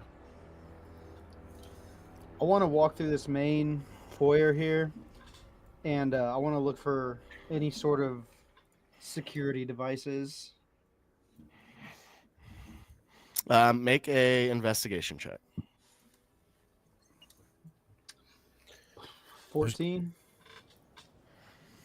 With a 14, you're looking around, and it is suspiciously devoid of any kind of security that you can see. There doesn't appear to be any guards in here.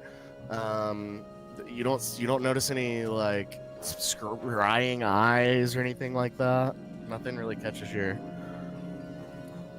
attention.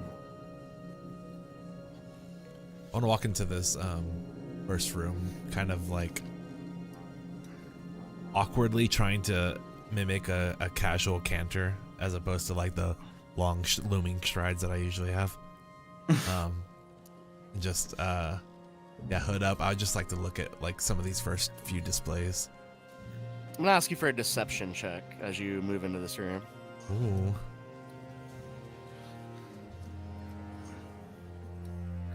All right. 18.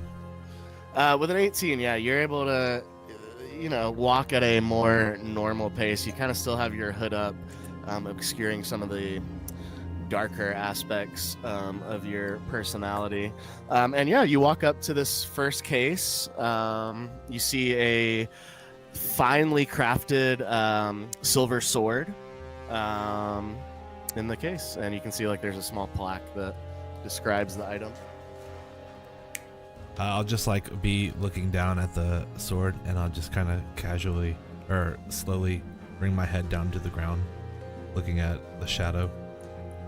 Okay. Just behave. I'll look back up at the sword. The shadow looks like it's like taking notes on like a little notebook. I would like to go into this room up here.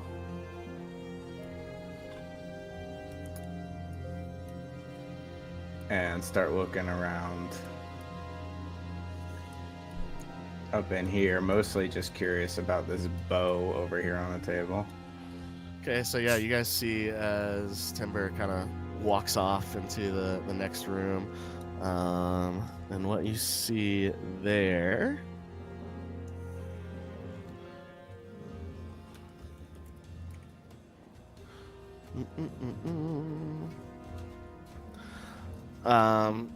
it's like a long bow.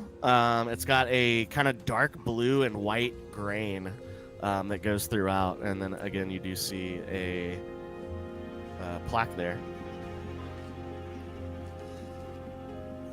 I look around in this room for any sort of security system. Make a investigation check. Alright. Oh, that's a 9. You see a lot of things in this room. You see a case with goblets and jewels. You see 3 what look like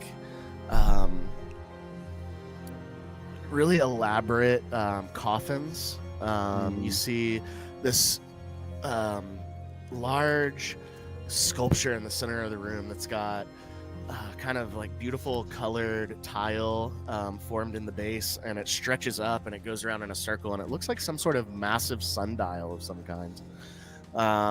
What you don't see though is any kind of security measures at all. Do I see anything that looks like a diamond? What was your perception check? It was a 9. With a 9, you didn't really notice. Okay. I would like to come over here to this room and just kind of check out the gems and jewels back here.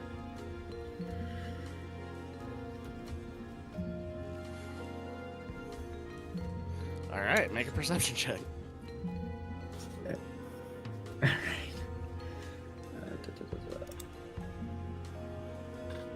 Is a 11.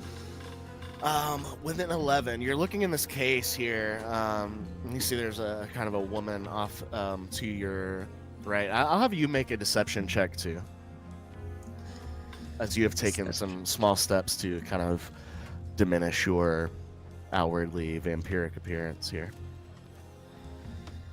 Alright. Where is this? And I have advantage on deception, which is good because I rolled a 1.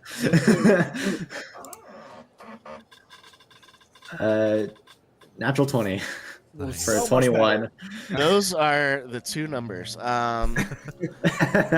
Okay. Perfect. And then your perception was what?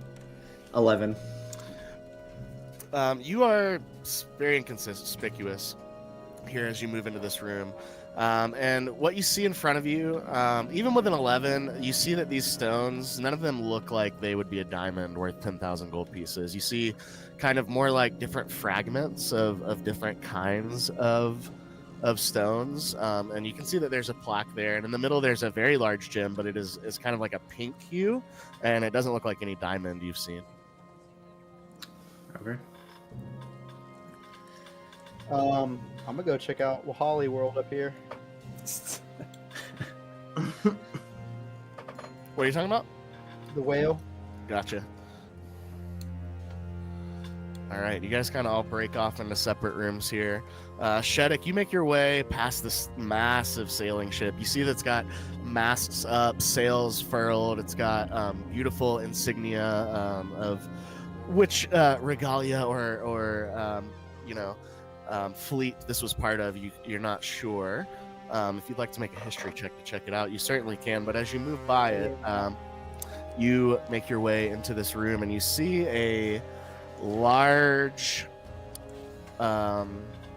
whale. It looks to be a fully formed, not just like a skeleton or anything like that, but it looks to be a spitting image of a sea creature, kind of mounted there on this big stone pedestal. And there is a plaque. Ooh, what's that plaque say? I love a good plaque. As you walk up kind of just underneath what would be like the head of this creature, you see it says Astral Cetacean. And below that it says, its natural attunation to the depths of space allows it to travel beyond where most ships are able. Its appearance reflects both beauty and mystery of the void itself. Ooh. Space whale. Yeah, that's pretty sick. I'd like to I'd like to take a quick glance around too in the area that I am. Mm-hmm. See if I see any diamond 10k worth. As you more. move around this space, it doesn't look like there are any gems or stones of any kind. You see a beautifully carved stone statue of a woman with like long hair and like a puffy, almost Victorian looking dress, and the stonework is, you know, to achieve that kind of texture in the fabric is quite impressive. You see a very ornately carved wooden desk. You see a carriage. You see a throne of some kind, but no stones. Can I take a look around this room just in mind, with the mission to see if anything gives me kind of any spark of remembrance of anything at all? Make a, well, I mean, I'll say as you move around this room, one thing that becomes apparent without a check, you know, you're looking around, a lot of these seem to be relics of the Dale lands. They look like they are more locally important items for the most part, and at least in this room, and nothing's sparking for you. Okay. Hey, GM, if I can, I'd like to come harass the first dude we walked past. The Sure. man at the desk. Yeah, and you approach the front side of the desk. What do you say to him? Oi, mate, what's your shiniest bauble? I beg your pardon? What's your shiniest trinket? We're doomed.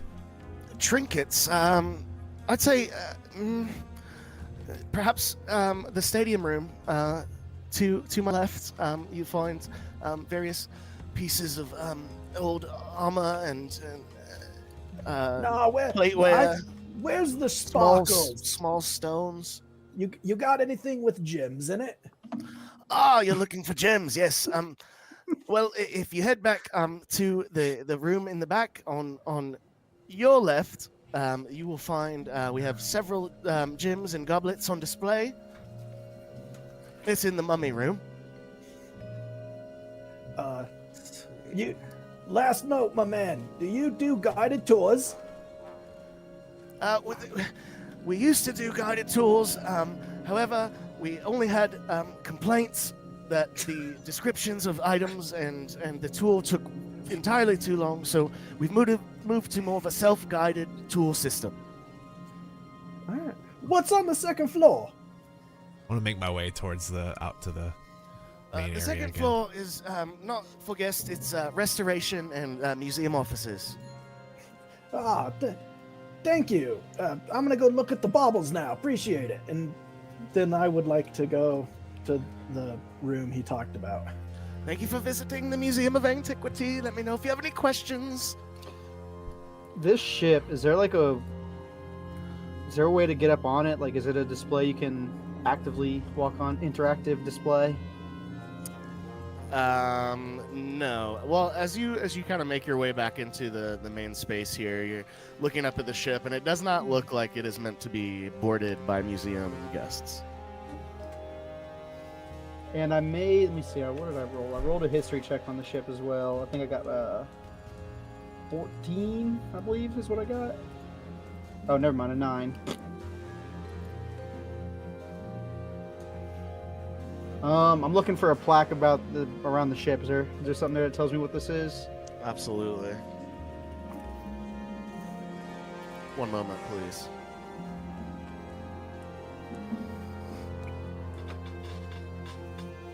We're about to get the DM guided tour of this museum, baby. Yeah, you see a plaque that says the Low Lantern, and you see it goes on to say, this converted 3-mast ship, the Low Lantern, was once used as a festival hall, tavern, and gambling house in the city of Baldur's Gate. Ooh. Ooh. You may have heard of it. Name drop.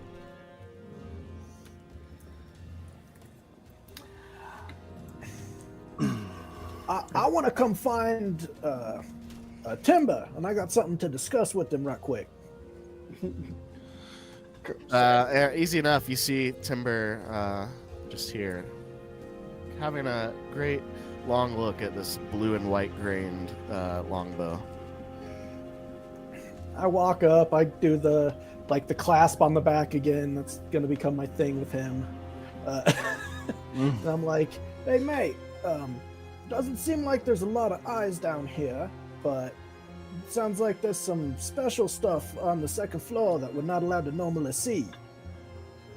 You're the stealthiest of the lot. Do you want to go check it out? Yeah, I'm kind of thinking about stealing this bow right here. I'm trying to figure out how to do that. But I guess I can wait until we can find the diamond first, but I'm coming back for it. Hey, if you got a plan, I'll help you out. I'll see if I can sneak around inconspicuously towards the stairs. Sure, make a stealth check. Raw day. That's gonna be a 28. Yeah, with a 28, you kind of Good God. behind these cases, and yeah, you're here. Crawling on the wall. Guess we're just like, what the fuck? Yeah, so can a 28 get me up those stairs? You do see as you get to the stairs, there is kind of this like red fabric rope that stretches between like 3 stanchions that goes across the stairway. Okay, I'm pretty short. Can I just duck underneath and run up the stairs real quick? Yeah, absolutely. And as you duck underneath that velvet rope, you see a mouth form in the middle of the center stanchion, the pole that is like holding these ropes up that drape across the stairs, and you hear it go, and this gentleman comes kind of running up, and he says, "Oh, please, upstairs is for staff only. If you don't mind, sir." Oh, yeah. I thought there was more exhibits up there. My apologies. No problem. That's just our offices. Nothing for guests to see up there. Thank you. I want to kind of meander over here to the other side of the ship, and I want to try to look and see what caused the alarm to go off. And yeah, you can. As you look at the stairs, you see this post now, and it has this mouth open, and the top where it kind of had like a crown, if you will, like a little decorative piece that made up the top of the post. Now it looks more like kind of like a soldier's hat, and it doesn't have any eyes, but just the mouth, and it looks almost resembles like if a metal pole could look like a French guard or something like that. And you hear it as the curator or the front desk gentleman comes up. It kind of echoes his sentiment, and you hear the middle post say, "Yep, nobody upstairs. That's Okay. my job." I look at this fucking sick ass guard post, and and I want to start walking the main foyer again and looking for anything else that resembles that, like particularly by the front, by any windows, any more of these. Make an investigation check. I want to make my way towards, I guess, if I see them together, I would make my way up towards them, being the main section of our group. That's a 16.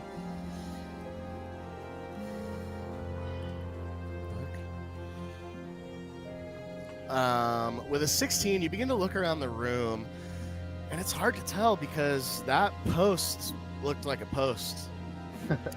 So I mean, you're looking at like the light fixtures on the walls, and you see some of these stone pillars that kind of hold up the balconies that make up the second floor, and statues of armor and sarcophaguses, and you begin to think it could be any of these things. Elliot will Does send a the- message to Shetic, and you hear in your head, "What was that alarm sound?" An You may alarm. reply. An alarm. Got him. Sick. Sick, sick, sick. Does the ship go up to the second floor? You The said it's a mast, pretty big ship. yeah, the masts of the ship, the rigging and the upper parts of the rigging definitely make their way above the threshold, the vertical threshold of Okay. where the balconies of the second floor are.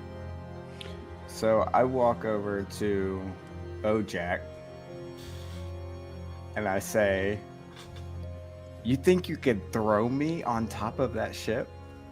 I've been thinking if I could throw you to the second floor all day since we got here. Okay. And I'm gonna try to get him to throw me stealth style, and I'm gonna land on the ship. You can certainly try. This is broad day, gentlemen. Hey, I'll I'm just a never muscle. expect I'll that. do what you ask me. I want to walk away let's- as if I'll- I'm not with you. As soon as I see him try to pick him up, I'm getting as far away from them as I can. Yeah, same. I'll walk into this room over I here. don't see anyone trying to talk us out of it. It's broad daylight in the museum, my boy. Like, And also, the dude is. Oh, like right there. Oh, he's like right there. All right, maybe we What? should. you do you do you, man. I think it's an idea. All right, Damian's still I'll- down here, like checking out the gyms in the other room. I'll back off. And I want to work my way over to this sword as once you get a chance. This one. Yeah. All right, yeah, you're able to walk over here and look at the sword. Yeah, you. Is What are you looking? Yeah, go ahead. well, for one, is there a plaque? There it is. Yeah. Describes anything about the sword. I want to read the plaque, and then also, if it doesn't immediately tell me, I'd like to try and make out if it's a great sword or a long sword or what kind of sword it is. Yeah, so you can look down and read the plaque. You see that it appears to be a long sword, and it says "Sword of Answering," and in parentheses it says "Replica." Okay. But yeah, you see this terrifying-looking long sword. It's got a hilt that's comes to the crosspiece comes to an end and kind of spikes upward in the same direction as the blade and like little hooks. And it's got almost like bat-wing-looking accents. And the blade itself, kind of, as you can see, it's very similar to the image on the map. Actually, it kind of curves in and then diamonds out in the middle and top. Cool. With that, I'm just gonna, after looking at that, just gonna kind of wander out and come check out this piece of armor out in the foyer over here. Perfect. What are you, rest of you guys doing? I'm gonna take a look around this room that Shetic and I are in,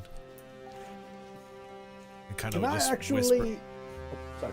No, I'm sorry. I was just gonna say, just kind of like low voice whisper to him as well. The likelihood that there are more alarms like that are pretty high. And, I'm I'd like gonna to take a use- look around the room, and I want to see how many balconies there are. I'm gonna use my telepathy to respond to, Go for it. and I'm gonna say, indeed, it'd probably be best if we were to somehow remain in the museum through close and maybe get around some of the other alarms they may have. I'll say with message, the ship might be our ticket for staying through close, but let's first find this diamond. Both of you guys in this room now, so Shetic and Elliot, make a perception check. Please see something. A 9. A 6. A 9 and a 6? Yeah. I mean, I'll say at this point you're in the room. So you guys go the wrong direction in the room. It's like if you've ever been looking for like a specific thing in a stack of things, right? Say you're going through a deck of playing cards looking for the 2 of diamonds. The 2 of the diamonds was the very last card in the stack. But you guys make your way kind of around the outside of the room this way. And you're looking, you see like some masks, you're like, no diamonds in here. You see like some plateware, you see some coffins. This looks like it has a couple books in it. You see the same large sculpture, like kind of sundial timepiece. You get around here, you see the bow that Timber was looking at earlier. You see this closed chest here. But when you get to this case, one plaque in particular catches your eye. And it is right below this guy. And you see that the plaque says, Neverwinter Blue Diamonds. You say, and it goes on to say, these extremely rare diamonds have a faint, lustrous blue tint that most humanoids find very pleasing. Netherese blue diamonds are among the rarest and most valuable stones in all of Faerun. Does it look very pleasing? You tell me. Roll for how pleased we are. No, I'm just kidding. Make a pleasure check. Is it acrobatics or? Sleight of hand. Sleight of hand. Pleasure check is going to be part of 6E, guys. We're not there yet. I'm gonna kind of look at Elliot and I'm gonna sign real quick. This is it, and I'm kind of seeing if he recognizes what I said.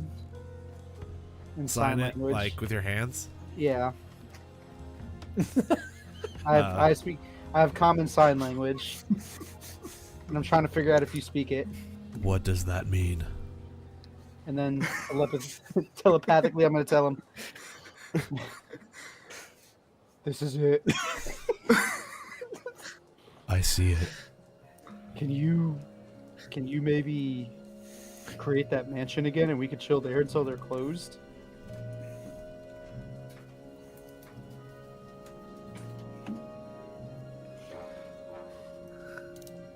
I don't know how that mansion works. My little Reading. my little room just kind of there for 8 hours. While they're discussing this, Damian, you're looking at this suit of armor. Is there anything in particular you're looking for about this? For one, I want to see if there's a plaque that says anything about it.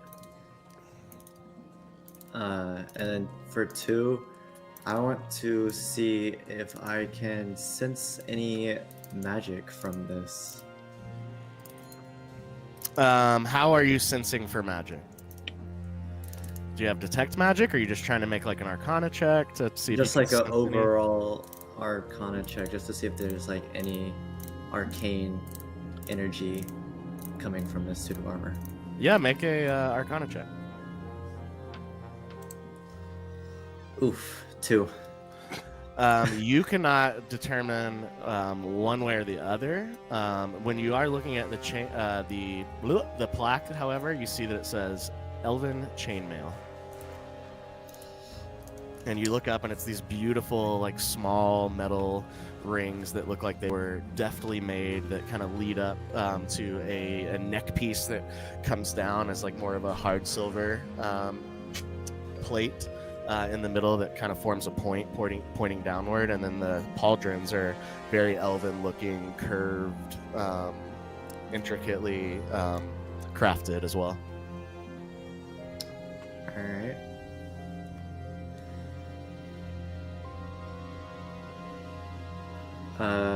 I'm just gonna then kind of wander around until I find the rest of the group. All right, yeah. So you kind of make your way back over this way, and you're kind of adjacent to both sets of both duos that make up the rest of this party. Okay. I will go in the room with Elliot then, because they seem like they found something. Looking very intently at a case. Yeah, can I walk in there as well?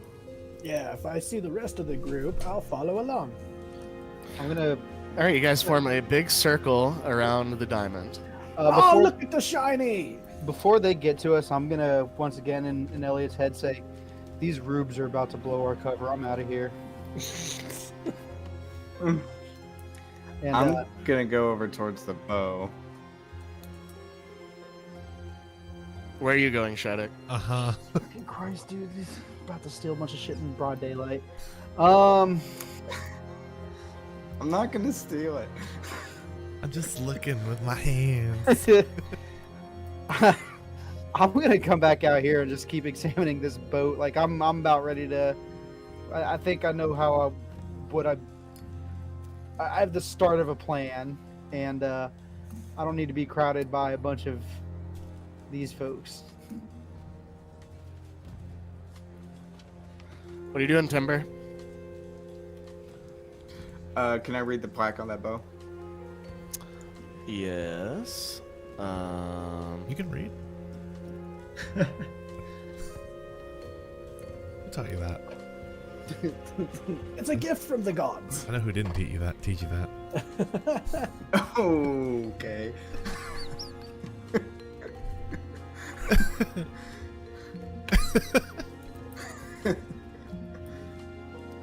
The plaque says Saloon's Razor, and in parentheses, replica.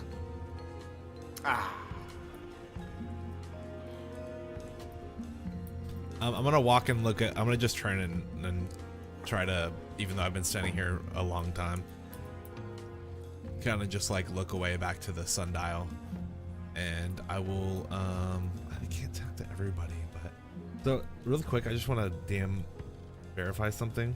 Mm-hmm. It says I can have it up for up to 24 hours, but it doesn't say anything about how many times. So I assume it's like on a long rest, it resets, kind of thing. Or how does that? I don't see anywhere where it says that. Unless I'm just missing it. I can look at something and tell you.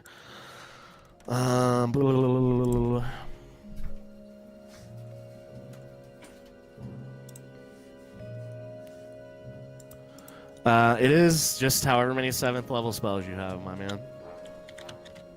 But I don't have any 7th level. Oh, right. This is from a magical item. The ring. Yeah, I mean, it's, once per long rest. Okay. It also produces infinite smoke. God damn it. Oh, that's where we're at. Okay. Never again. I popped the cork. So I'll message Shetic and say I could do the sanctum again while we're in here. It may look a little weird us leaving the museum tomorrow.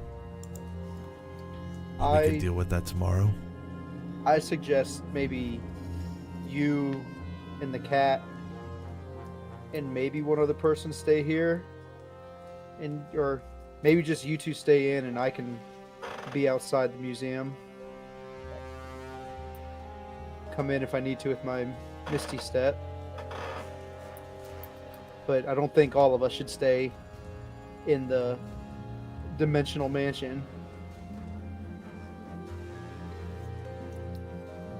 Okay. I'll walk up to Timber. Small one, we need to plan. And I'll walk towards the rest of the group.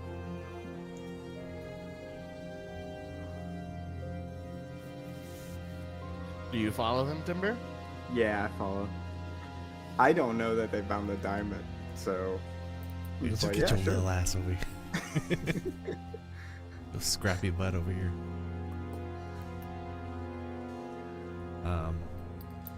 Well, I will say in a low voice, as low as I possibly can, being quiet. The diamond is here. In this room. It's actually right there.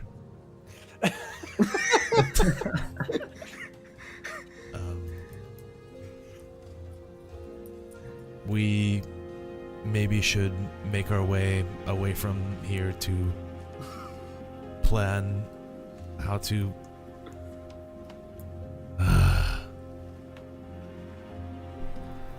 I think I can do the sanctum in here somewhere and stay overnight with you, Cat, and we can try to take the diamond after hours. Real quick, can I look at, is the diamond like in a glass case? It is in a case that is, it looks like glass, yeah. Okay. Well, yeah, I'm ready. I'll go in.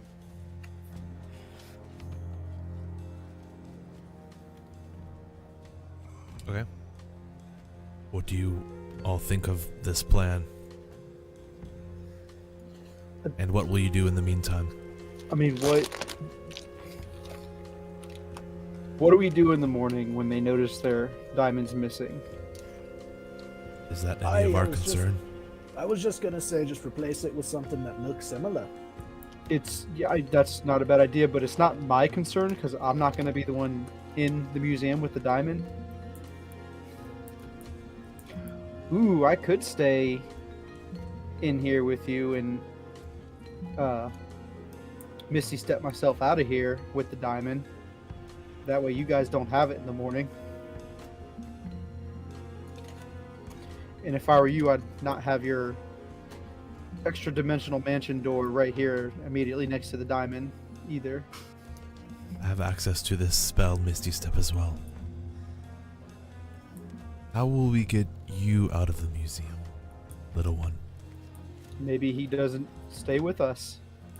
I wish he would. He's the most stealthy, but I've gotten out of far worse places than this. I'm sure I can get out. Name 2. Your mother's house. I knew it!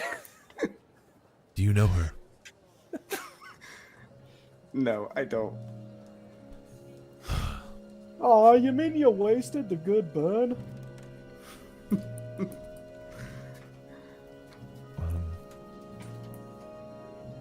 Alright, wizard, where do you think we should hide? And what will you all do in the meantime? I figured I'd go for a little rock climbing expedition. I suggest you three leave this museum in the most loud and obnoxious fashion you can to buy us some time to build this, to open this door. There you go. I can do loud.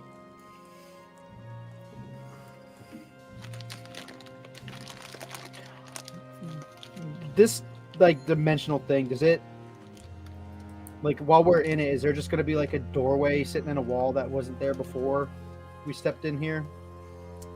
So in the material plane, I suppose, the door, like, I'm pretty sure it disappears. It's unseeable. It does. Once you guys pass through it, after just a second, it dissipates and is unseeable by anybody that's not aware that it's there. Now, That's fucking it might sick. be traceable by, like, detect magic or something. I'm not exactly sure. I was just thinking. Never been a problem of mine. There's obviously magic protecting this place in some sort of way. Do you think we'll set off an alarm by casting magic inside of here?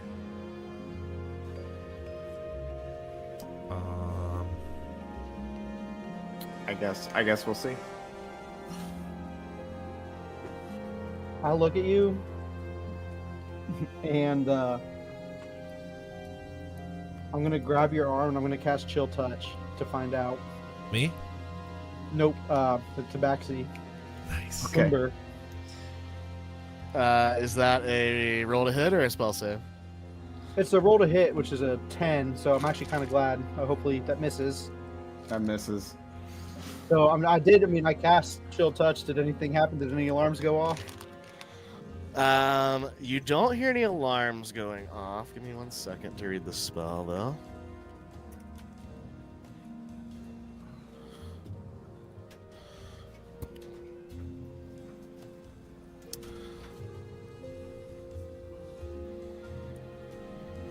No alarms went off, and due to the nature of the spell, it's kind of a ghostly hand, so it remained unseen, it seems, by any of the other guests. Sick. Okay. Good. Sweet. Good idea asking that. I'm glad I didn't hurt you, buddy. Next time, ask me first. No. Nope. And I pull the bone out of my backpack and I say, "Hey, Nix, is it cool if I take this?" I don't ask, buddy. Okay, Um, so let's do this.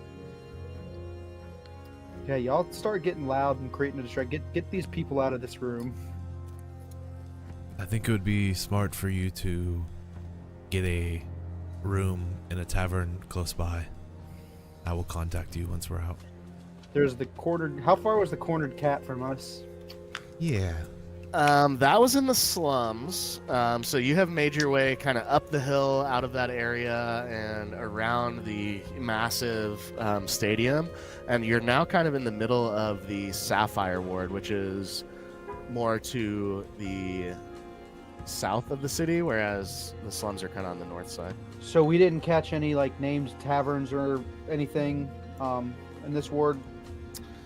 I don't think you did. That's all right. No, Don't yeah, know the you names. did. Well, then I can- maybe. I can message you once we are out, and we'll Yeah, find how out from far? there. How far of a? How long will it take us on the Shoelace Express to get to the cornered cat? I would say it took you from around that area to get to where you are now, probably about 20 minutes. Maybe 15. You think it's better to go to the slums to hide out as opposed to around here? I think the slums is where we have a point that we all know how to get to. Also, a lot of Unfortunately, us look that's it. like we're from the slums. Yep. So, as much as I don't like a 15-minute walk to get there, I think maybe that might be our best bet as far as navigability goes. I'll send a message into Damian's head. This way of speaking, can you do it long distance? I will telepathically respond without looking at him, and I was no, 60 feet and within sight.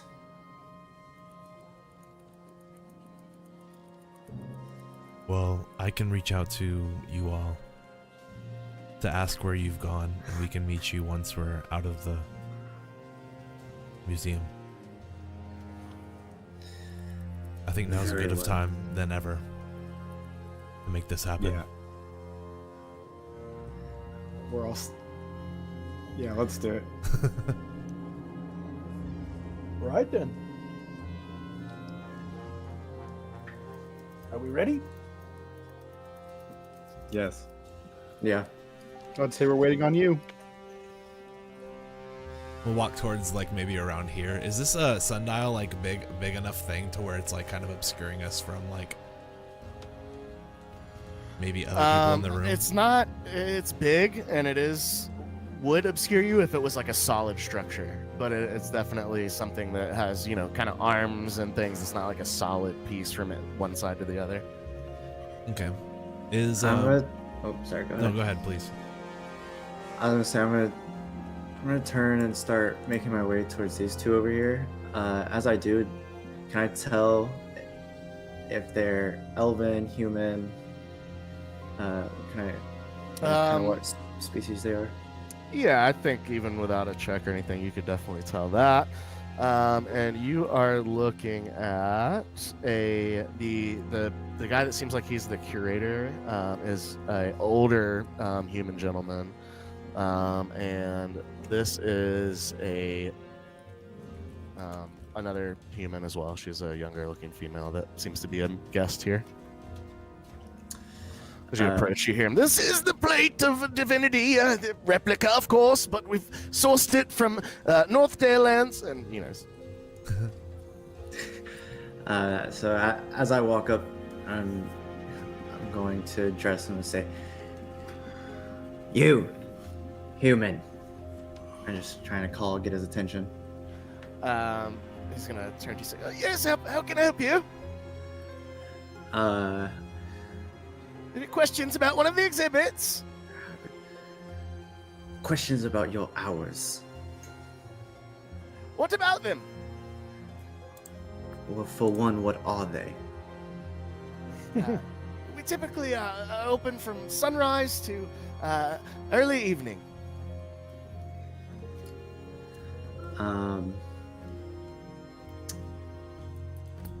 Okay. I would like to make my way to the bow. I've got a plan, see. Sweet. And then I would like to shout, "Why is everything in this bloody place a frickin' replica? I came to see real stuff. There's not a real speck of crap in this place." And you're gonna see this guy start like very quickly walking into your direction. My goodness. I was told there was cool stuff here. I ain't seen anything real since I walked in. And even as he's like starting to be like 15 to 20 feet away, you hear him start to shout, Sir, please. I turn around and try to rear myself up to my 4-foot maximum height and just be like, "Hey, we gave good money to be here. I ain't seen a freaking thing worth what my mate threw you." Sir, please keep your voice down. This is a museum. People are trying to, take in the art and history here. We can't have you shouting. I do apologize. If you come to the desk with me, I can explain some things for you. Yeah, please. Right this way. He's trying to like. Tell lead me you out why of his grip. everything's fake. History is not a real piece of history in this piece. He's gonna like start to lead you out of the room as he's explaining. So I can show you our catalog. We have many genuine pieces here. All right, you going with him? And then I'll follow him, acting as grouchy as I can about it. If you please keep your voice down, come look at the catalog. And you guys start to make your way towards the front desk here. As we like walk past one of the guys, I just like give him a wink real fast. All right. What are the rest of you doing? We'll walk. I'll kind of motion towards Shetic and walk towards the back of this room over here. And I'll send a message to Damian. Distract the woman.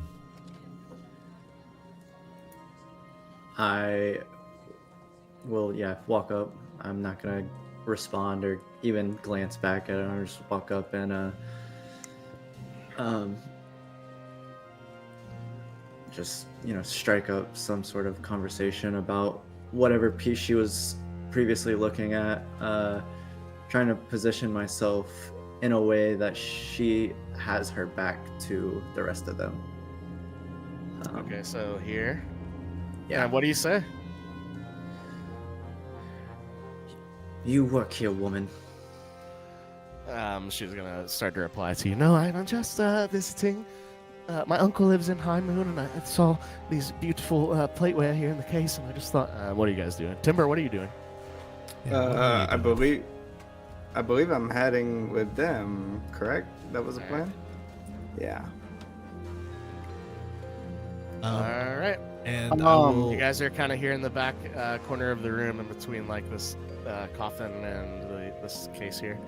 kind of right below this, right behind this shelf. I mean, DM, tell me if I can do this, but I don't see anything that says I can't. I want to open the door, but as kind of like a trap door on the floor rather than a door that stands up straight. If not, I can do it standing up straight. Maybe just against one of these displays, kind of flush with it. You choose where its entrance is located. Okay, yeah, I'll open up. The entrance shimmers faintly and is 5 feet wide and 10 feet tall, though. You can't change that. Okay. So, but you could put that vertically. You know, it could be 10 feet tall and 5 feet wide on the ground. I'm gonna telepathically just to Elliot, and should I incapacitate her? I'll just kind of like put my hand back, like to kind of just like gesture to like hold for a moment. and then I'll lean down and or I'll just kind of looming as tall as I am, reach down towards the ground and just make the motion to open the door, and you'll see the shadow just kind of open up a door, and it kind of opens like a trap door, and the shadow just dives straight in, like Swan dives. And also, I just want to ask, I should ask before, there's a vocal element to this spell. What do you say? What is the vocal element?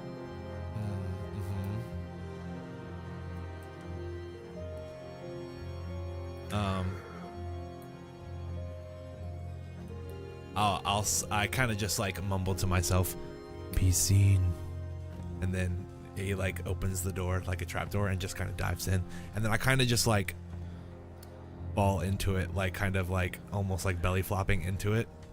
And it's like a reverse gravity shift. So as you fall down into it, and just at the moment where you would be, if there was no door here, flat on your face on the floor, gravity kind of shifts and you're standing upright in the lobby of your That's space. sick. Oh, sweet. Yeah, I follow in behind him. And you guys, the three of you, Shetic? Did she see us? Is she of concern? No, she has her back to you as per planned by Damian. All right, I'm gonna step in and we'll close the door. Yep, close the door. Okay, as the three here disappear into this extra dimensional space, we're gonna jump back to you, Bojack. He's gonna say, "My name is Kubert Draftworth, and this is my museum. We can't have you shouting in my museum. I have worked very hard to curate many of these items, and although, yes, some of them are replicas, we have some fantastic, authentic items. Some are in restoration upstairs, of course, but, did you see the Netherese diamond? I didn't see anything real. Of course, you've got all the good stuff hidden upstairs. Can't let anybody see the good stuff, isn't it?" He's going to say, well, there's plenty of wonderful things downstairs. And I'll tell you what, if you aren't satisfied with the offerings here, perhaps you should just go find another museum. All right, I'll give you a low lantern behind me. I look up and I'm like, all right, I'll give you one more chance to impress me. What's your best killing tool? Well, you see, that is not a replica. That is the category when most of our items are replicas. See, so you don't got nothing for a militant dwarf. Well, I'm terribly sorry to disappoint you, sir. Did you see the Elvish chainmail? Bloody elves, and then I want to act like he just insulted me and just turn around and leave. Right, see if I come back here in a few days. All right. Bojack, you head back out onto the streets. And then, yeah, I'll post up next to one of the pillars to wait for Damian.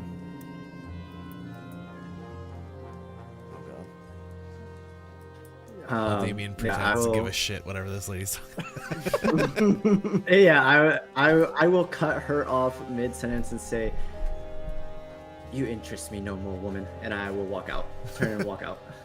Bored! You bore me! She kind of mutters to herself as you walk away. I guess he doesn't like ancient plateware.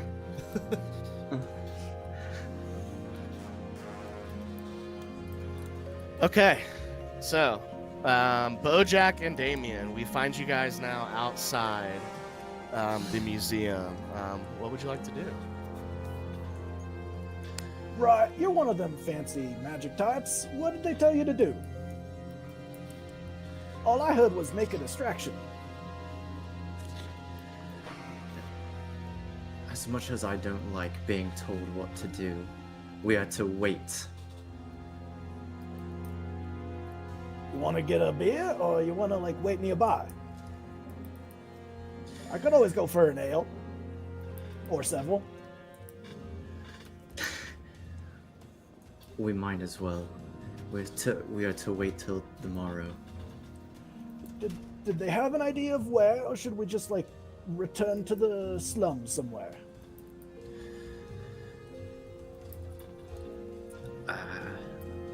They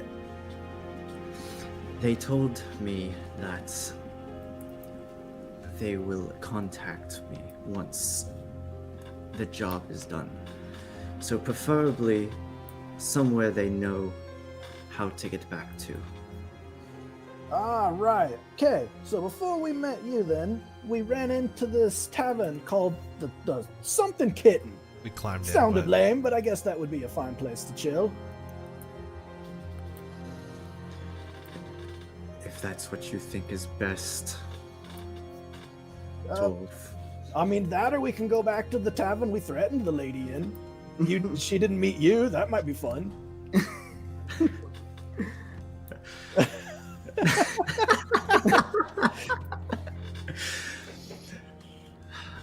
That's a I good do idea.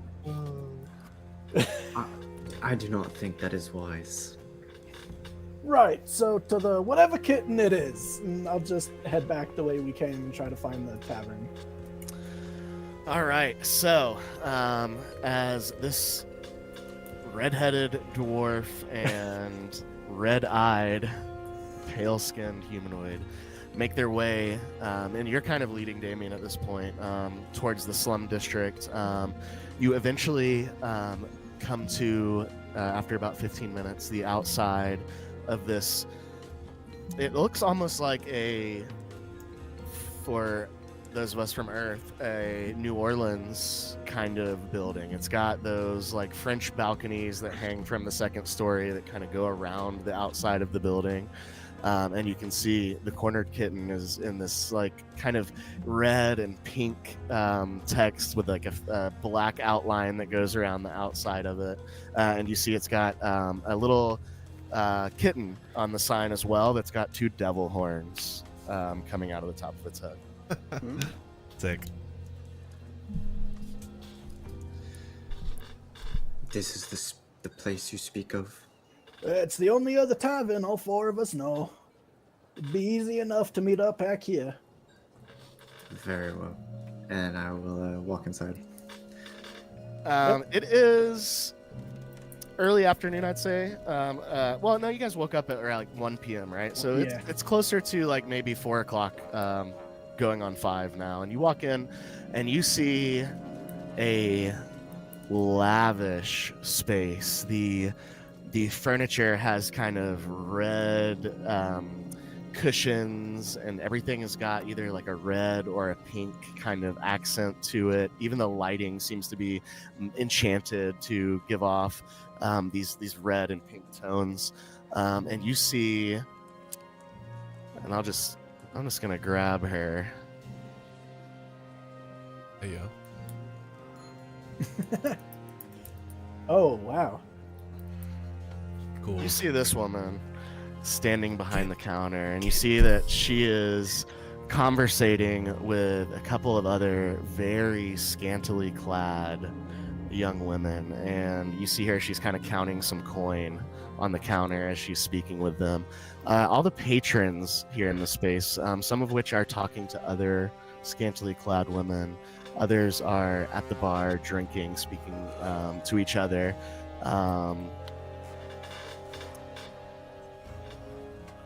That is what you see when you walk into the space. Wow, I didn't know the slums had a red light district. And this tiefling woman is going to kind of glance up from her coins and her conversation, and she says, some fresh blood. Welcome to the Cornered Kitten. And we're going to go ahead and jump back now to the three of you that are in the extra dimensional space. Alrighty. I was interested in what they were doing. Getting some drinks. I'll say this time it looks a little bit different when you come into it. You'll notice that the door that was kind of just immaterial and shadowy on the other side of the room is actually just like an actual material archway door that's open. And there seems to be like two stationed by the door we came through, and two of the little ghosty servant guys by the door we came through, and then two by the door leading out into what looks like a hallway. Well, make yourselves at home. I suppose we're here for the next few hours. guess so.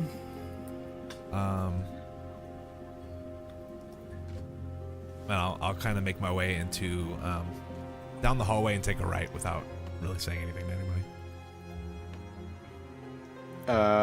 I'm gonna go down where Elliot is. I want to ask him.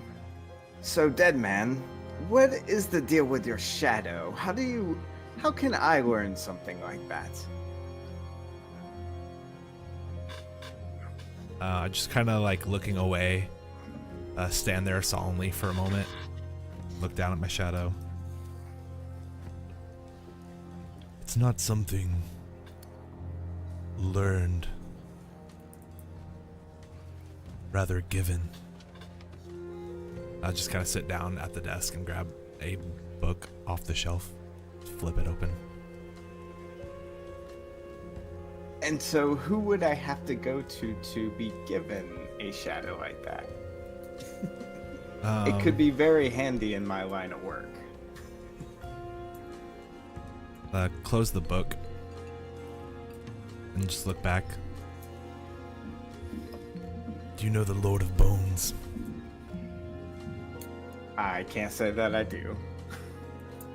I just kind of get this like almost like the first time you kind of see emotion on Elliot's face at all, like almost like a slight like kind of sinister grin, like, would you like to meet him?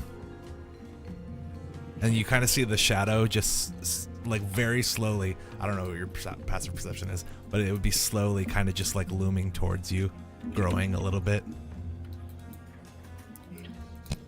Are y'all speaking loud enough for me to hear? Yeah, sure. I'm just gonna kind of lean back and I'm gonna yell, "You should do it. Meet him. It'd be really funny. Do it." On second thought, I think I'm gonna step back for a little bit.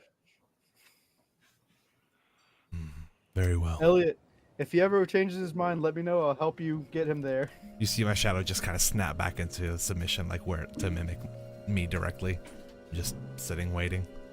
I will say though, in the room, if you don't mind, DM, I'm gonna explain the space a little bit. Yeah, go for it. In the room that we're sitting in, to the right, when you walk into the hallway to the right where we went to, it is kind of like it's almost like an artisan's den. Essentially, there's like a bookshelf area. There's like here I have it. What am I doing?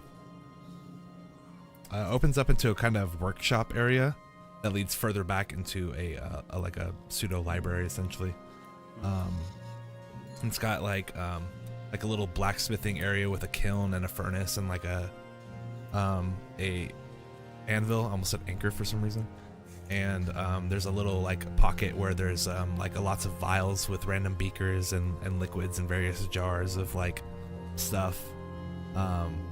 And then like maybe a area with a book that kind of has like a bunch of quills with different jars of inks and everything like that. And it's just kind of like an area where you could create if the tools were readily available for you, I suppose.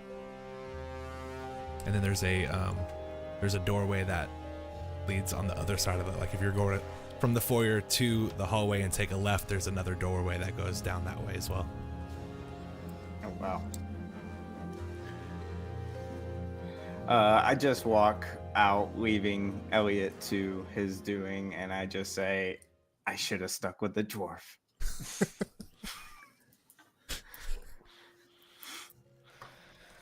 Those of you in here in this space, is there anything you would like to do over the next several hours before emerging back into the museum?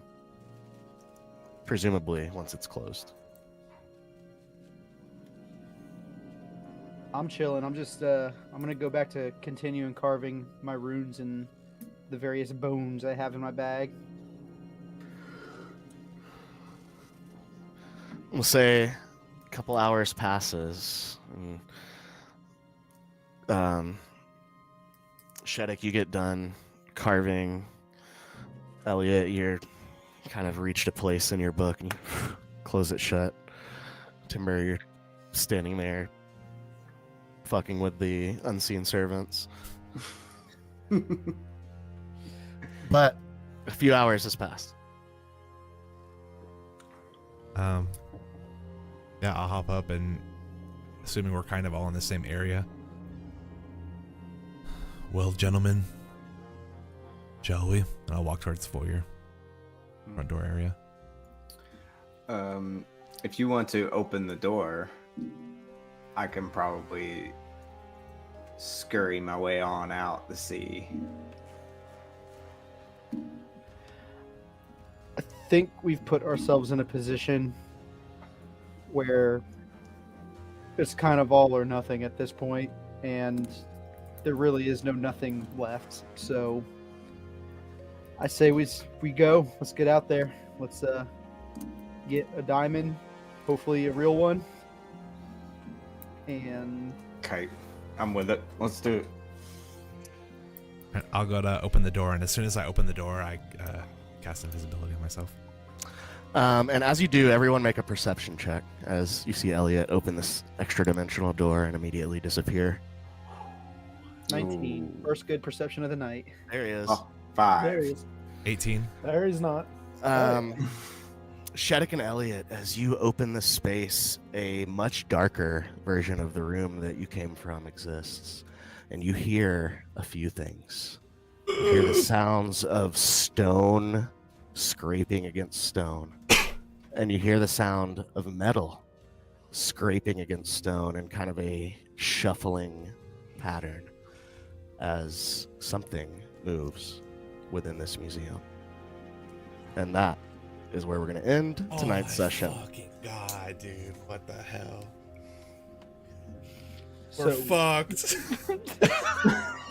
We're so fucked. Yeah. Thank you for joining us on tonight's episode of A Black Hand of Fate. We are Side21. We appreciate you being here, and we will see you next week for Christmas time and our slightly more casual one-shot. Until then, have a wonderful week, and we'll see you. Woo.